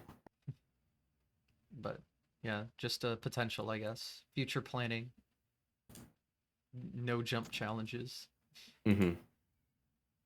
Um, are you like into Lego without the games, or is it just the games? When I was a kid, I Yeah, had yeah, that's fair. a lot of Legos. I had like this little like table. It's like it was like weird. It was like 2 feet high, and it was like a big like wooden table. And I like had a bunch of Lego City sets, like the barn and like the car and stuff. But that was when I was like that was like before like 5th grade probably. I think like after that I have not really had any interest in Legos ever since. Yeah. Actually, yesterday on Twitter, Lego was like reply to this tweet if you want a chance of like winning some free Legos. So I did reply to that. So maybe if I win some free Legos, then I will I'll build it. That's fair. Yeah, they But have yeah, like a I've not. couple cool things, but I've never really been into it. I Yeah. did right before speedrunning actually. I was really into that Lego Dimensions game. Have you Oh played that one? yeah. So I have not because it's console only. It's Yes, literally it is like the console only. only one that is console only. Um, so No, I've not That's played it. fair. It was also a lot of money, so Yeah, you have to buy all like the little characters and stuff. yeah, it's a bit annoying, but like, when I would think of Lego games, I was never really into them, but it was like, the old Star Wars games where they grunt and that's the game. But like mhm. it had like full voice acting with like almost with like these 30 IPs, some of which had like original voice actors, and I was like, "What? This is Yeah, they crazy." even they even like get like people from like the movies and stuff to do some of the voice acting sometimes. But yeah, it's Hmm. just the first 10 games that have the grunting, hence the grunt percent run I was talking about Yeah, the grunt person. earlier. But yeah, like the 15 that came out after like 2011 Hmm. are all uh like voice acting, Okay. which has been kind of an unpopular change. Mm. Like a lot of people are like, "Oh, bring the grunts back," but that's what they stuck with. So you I know, I think that's fine personally. I don't know if that's a hot take, but I don't yeah, know. I don't really mind it. That Lego Dimensions game is really, really cool but I would not recommend spending a lot of money on it. It's unfortunate that that's how that works. I wish they would make a game like that that's just like a game, like not a Toys to Life whatever. I feel like Yeah, that'd I do so remember. well. What did I had like Disney Infinity, I Yeah, think. that was the Disney one. That was an interesting game. Yeah, I wasn't into that one, but I remember I I think my like spent all brother my time in like was. a level builder or something, I think. If I Hmm. remember. Oh yeah, But they had. Yeah, that's right. Yeah. speaking of which, there's a level builder in Lego Indiana Jones 2 and Lego Harry Potter's Years 1 through 4, and it's actually a pretty like complete level builder. Like you can do some pretty crazy stuff with it. Hmm. Uh, Last week, so the reason that we're doing this event, this interview this Sunday and not last Sunday, is because last Sunday I was doing the tech for an event called LEGOthon, which is a Hmm. charity Lego speedrunning event where it's like people just run a bunch of different like people. It's like GDQ but with just Lego games basically. And I was doing the tech for that event, so that's why we're doing this week and not last week. But one of the special incentives we did there is that someone actually made like a soccer pitch in the level builder, like a fully functioning like soccer pitch with like the soccer ball you could like kick around and like Hmm. a timer and everything. So we showcased that um, during the event. I was like, that's really cool. That it's just like something you could just make in the level creator. Yeah. Like, there's a lot of like cool stuff you can do with it, Yeah. If but you it's give people only tools, they'll those create games. some gnarly shit with it. Yeah. Yep. God. Really trying to think of other stuff. Yeah. We've covered many Covered a bases lately. lot. Yeah. You, all right. What about some games you like to watch but have not ran? For me, Mario 64 That's is just like the like one. when you get the like the Twitch like recap when it's like tells you like the streamers you watch the most. I Yeah. think like last year like my top 3 were like Liam and like Ouija. Yeah. Like I That's I I fair. just watched like the 120 star, maybe some other categories, but mainly just like 120 star and like Mario 64. I actually don't really watch Lego speedruns that much. Hmm. I mainly just run them. Like I'll tune in every once in a while, but like I feel like because I've run the game so much, I can't watch it for that long because it's just like too much. Yeah. I mean, So that's fair. I I, I usually just watch Mario 64 um, in terms of like other speedrunner streams, and then I guess like casually, there's not like any game I'll watch like casually, but like in terms of like playing games casually, like I enjoy like playing GeoGuessr, Hmm. um, particularly just in the US, Yeah. and I enjoy playing CS:GO as well. I'm looking forward for CS2 to come out. I'm curious how that's going to be, but CS:GO has kind of been something that I've always really loved since I mean I've been playing it for probably 8 years. Like I've had the game for a while. I've been on and off playing it for a really long time. So that's always a game that's meant a lot to me. That's kind of just on the backbone. And then obviously when I was younger, I played Minecraft a ton. That's what got me into speedrunning in the first place. Yeah. But I really I haven't sweat on Minecraft since like 2018. I've done like multiplayer survival stuff with like friends and stuff, but I've not like played competitively Mhm. for a couple years. So you just remind me, like at the very start, you said like Seth Bling got you into speedrunning from that event. Yeah. Yep. You He know did about the his like commentary. Mario World stuff? I do, and I remember when I started seeing him speed run Super Mario World, I'm like, oh, Seth playing speed running. That's super cool. But I didn't really realize like how like good he got at it. Oh He yeah. like getting record in zero exit, but even in like 11 exit, like he got like a pretty top time in it. Yeah. I mean, he was the first to pull off the zero exit.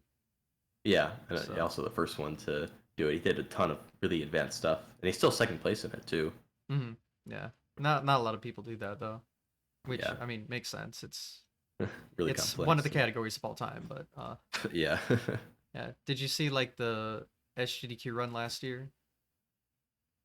He did like the So whole ace I thing. I was at that SGDQ and Oh. but I left a day before that run. Oh well, rip. So That unfortunately was the I last day, wasn't it? Yeah. yeah.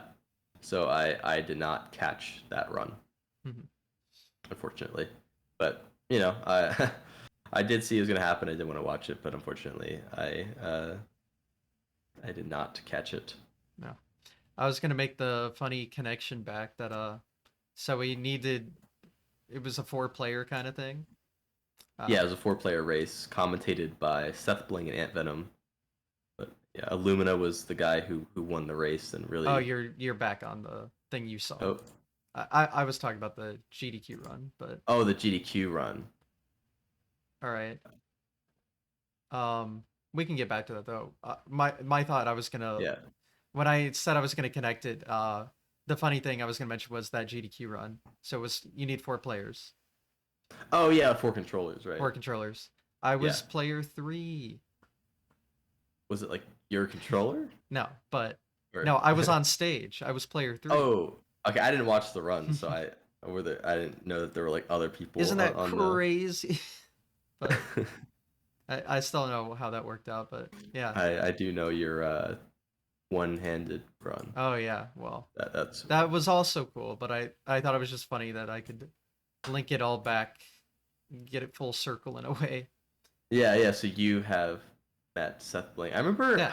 I wanted when I went to that GDQ, I wanted to get a picture with Seth Bling, and I remember I saw him like walk out of his like room because I was like right. His room was like right by the escalator, Mm. which so I remember like seeing him like walk out of his room, and I like wanted to like ask him for a picture, and I was like I figured that'd be like really weird to like he walks out of his room, and I'm immediately just like, hey, Seth Bling.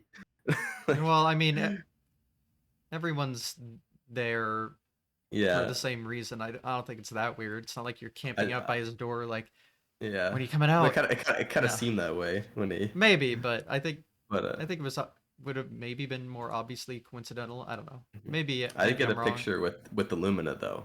Mhm. Was the person who really inspired me. Obviously, the Yeah, videos on Seth Blink's channel and he like commentated it and stuff, but Illumina was the runner yeah, yeah. that really that got me into it. I got a picture with him, but That's fair. I've kind of mentioned this, but I definitely prefer pace way over GDQ. I feel like I Yeah, just that's know a lot more people at pace, and I feel like pace was just like a lot more, like I said, like intimate, and like everyone was like super close and like super chill. yeah. I like And them equally, but for different reasons. There are yeah, like pros GD. and cons to both. I hope GDQ does like lessen up on their COVID restrictions now that it's Yeah, almost 2024. But I mean, uh, yeah, I mean, the fact that I haven't gotten sick at GDQ though is really nice because GDQ flu has always been a thing, but with the all the safety requirements, like I haven't gotten sick from those events, so I think that's pretty nice. But mhm, yeah, I mean, I definitely understand the slight annoyance that comes with it. At least they had the arcade back this time. yeah, But yeah, I mean, GDQ's nice to meet a lot more people, and I mean, they have more stuff to do at the venue itself, which is nice, and then Pace is nice for a more intimate thing, but their venue's not as great. So those are the pros and cons for me mainly. Yeah. But yeah, both are great. Would recommend both. So hmm that's I, I my take on definitely it. I definitely plan on just going, like, regardless of who I know is going. I plan on just as long as Pace stays in Laurel, Maryland, I'm just gonna keep going just because it's Yeah, so close to it's me. easy for you. So, but like I as of right now, I don't have any plans to go back to any GDQs. Um, Yeah, that's but fair. yeah, definitely for Pace, I still just plan on just going Yeah. because it's right there. Why not? I feel like I just why like no reason not to. Yep. I mean, my take has always been I will go to every GDQ and pace I can as long as I can afford it. That's the Yep, one thing, but it doesn't add up. yeah, oh Luckily, my the God, Pace yeah. Hotel is like dirt cheap. Yeah, because it's so shitty. Yeah, love that thing. It's great. They also just don't care if you like are being Yeah, loud or they anything. don't So they don't give a shit. Yeah, I was at a room that got a noise complaint at GDQ, but at pace, you can scream all night, no one gives a shit. It's hmm great. I was actually looking at the hotel for the week of Pace in November, and it looks like they've already reserved out every single two-bedroom in the entire hotel for the Okay. Pace block. So Well, there we go. presume presumably, yeah, it'll be just the same Awesome. as Love that. Oh man. Yeah, I'm looking forward to it. Just need to get the money for it. Well, I'll make my dues, but I definitely don't want to miss it. It is an experience that is very positive. I mean, I've been to the past two. They've been great, especially last yeah. one with the whole Mario one day. I got to Hmm meet all my friends and see like a couple that I haven't seen since pre-pandemic, because that's the last time people went to GDQs regularly. The So, Mario one at Pace was super cool. That like oh yeah, technology that that was being used. I mean, I think there's so much potential there, and man, it's just a shit ton of I work, I have to imagine. yeah, and unfortunately, I feel like it's only applicable to kind of like the short 2D games. Like if you wanted to make Yeah, something like that for the complete saga, it would just be like complete chaos, just because people are literally going to be in like different levels and like yeah, I there's don't. just Yeah, not much of a. I can't think of a way where that would work. But for the sake of Mario 1, I think that's basically the best possible tool you can use for competitive events. Yeah, NES Like, 2D platformers, almost all of them would work in that format. It'd just be a lot of custom work to get yeah, yeah. each one, So, but yeah, I mean, technology is so cool. mhm. I just can't wait to see where it goes from there. But yeah, I mean, Pace is obviously doing its Mario 64, but it's the TBD again for the other 3 days. So Yeah, wonder what they'll we'll have be. to see. I feel like it might be a little bit harder to find Hmm. 3 games this time around because there are less people going because of school and stuff. Oh yeah, I didn't think of Because that. I was kind of considering some potential options and like I was like, oh, Super Mario Odyssey, but all the Hmm. Odyssey runners are like 14 and Yeah, you know there's that. they're not gonna be able to go. And then I was thinking maybe Sunshine, that could be a good one. I Yeah, remember last time there that's was not a good. couple Sunshine runners there. I imagine they could. Yeah, I'm just thinking of communities that would be able to actually get like 7 runners and then like 4 commentators. So you need like Yeah. 11 people. So like I'm trying to think of like what community would actually be able to get 11 people to pace. And the options are pretty slim. Yeah. Um, but It's definitely hard, but I'll imagine they find something. yeah. Just gotta wonder what it is. What Hmm they do last year. It was all Minecraft for the first three Oh yeah, days. that's right. Okay. I was like, I Which should maybe there will remember, be but another. I could see another Minecraft day actually, because I feel like to that's a me, game that there Minecraft is are. so boring in that format though, because it's constantly just like 9 games on screen trying to find the right seed for the whole day. and then so there's like 7 people with 9 screens, so you're just seeing Yeah. it's I think one day is uh better than three though. yeah, one day, yes. Okay. Yeah, That's I'd be down definitely for okay. I'd be down for a one day, One day, and yeah. especially because one day forces people to kind of Continue be a bit, runs. yeah, kind of Yeah. continue runs and really get stuff finished. Yeah, So I definitely agree with that. So, yeah, that would definitely work. Yeah. I'm mhm. curious to see what's in store. I mean, no one knows anything yet, so it was just announced. But yeah, I'll be there assuming I'm not broke. Yeah. I'm gonna try to be there. I'm guaranteed gonna be there for the second half of the week, Hmm. like 50-50, like the whole week. Yeah, But school, but I yeah, assume. sounds like they are starting to do construction above me, so might be a good time to Oh, wrap it up, or it might okay. start picking up. I don't know why they just like constantly are like hammering stuff up there. I don't know. But Fair enough. All right. Well, if there's any last minute questions, go ahead and ask in yeah, the any chat. And until Q and then, A. the last couple things are any future plans you haven't talked about? I mean, for now, I'm just on that complete Saga grind until Mm-hmm. the end of summer, probably. And like I said, going to my senior year, not really going to be able to stream that much. Maybe I'll try to do some stuff over winter break, but and then, like I said, after my senior break is over, I'm gonna try to take switch more from just kind of doing this for fun to try to take it a little bit more seriously and see if I can make a career out of it. So that's kind of what's in store for the future. Makes sense. What would be your desired new Lego game? Ooh, big question. Honestly, I don't even know. And like I think it's kind of interesting because so like TT Games like pumps out Lego games. Like literally from like 2005 to 2019, they were releasing a game like every like 9 months. They were just like boom, boom, boom, boom, boom, boom, boom, boom, boom, just game. And then Skywalker Saga got delayed by like literally almost 3 years. And then so there was a big gap there. And then but since the game has come out, it's been almost a year and a half. They've not announced a new game. Hmm. uh so uh that's kind of unlike them, and it seems like the company is having some issues right now, and I'm curious if another game is even going to come out, and if so, at least for me, I don't have any like there's no like burning desire for like a new series I want put into a Lego game, or like I can't even like think of anything Hmm. off the top of my head. But like I think the question is there even going to be a new Lego game that comes out? Because at this point it's like up in the air, Yeah. honestly, with how long it's been. My So desired game is like a Dimensions 2, no toys to like bullshit. And you can put it on PC as well. Yeah, There. I do think There's like a mine. new standalone release would be cool. Like Yeah. Lego City Undercover is like another standalone Oh, release. that It's game not is based off like a movie. yeah, I like that game. That was one of Hmm. the only other Lego games I played a lot of. Be I obviously I'm into Grand Theft Auto, and that game is like Grand Theft Auto Lego, so it worked out.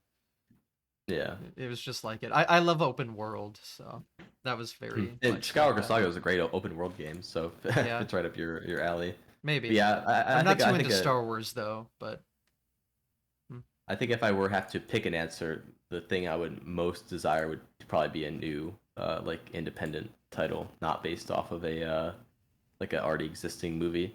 mhm, So yeah, like another Dimensions or Lego City Undercover esque game. yeah, something like that makes sense. All right, well, I guess we can wrap things up here. With the construction and your mic is finally doing the thing you were worried about a Oh little no, bit. Hey, it waited till the end, so oh, that's good. you got that, and it's not that well. Okay, as I say that, but anyway, Oh, go ahead and yeah, just making the little robo noises here and there, whatever that means, but it's not. I'm It's gonna mute real quick. okay. That's fine. Uh, while that's going on, I will wrap things up, I guess. Hopefully it's fixed. It's not, but we'll just finish quickly. We got this. It'll be fine. All right. Thanks for watching, everybody. Go ahead and self-promote to your liking. Oh, is your mic muted? Is it Oh, no. fixed? No. All right, why Oh, don't you do wait. it? Yes. Oh, No, it's self-promote. Go. all right, twitch.tv/WiiSuper. Yeah. Perfect. All the links will be in the YouTube description and are on stream at all times. You can see them right there. Follow my finger, kind of. But yeah, again, that'll wrap up today. Thanks for watching, everyone. Hope you enjoyed. If you're watching on Twitch, we'll be uploading this later tonight. Hopefully processing doesn't take too long. If you're watching on YouTube, watch these on Twitch. I stream them live. You can ask questions and such. It's fun. And see you all next Sunday. All right. Have a good one, everyone. Thanks for watching. Bye.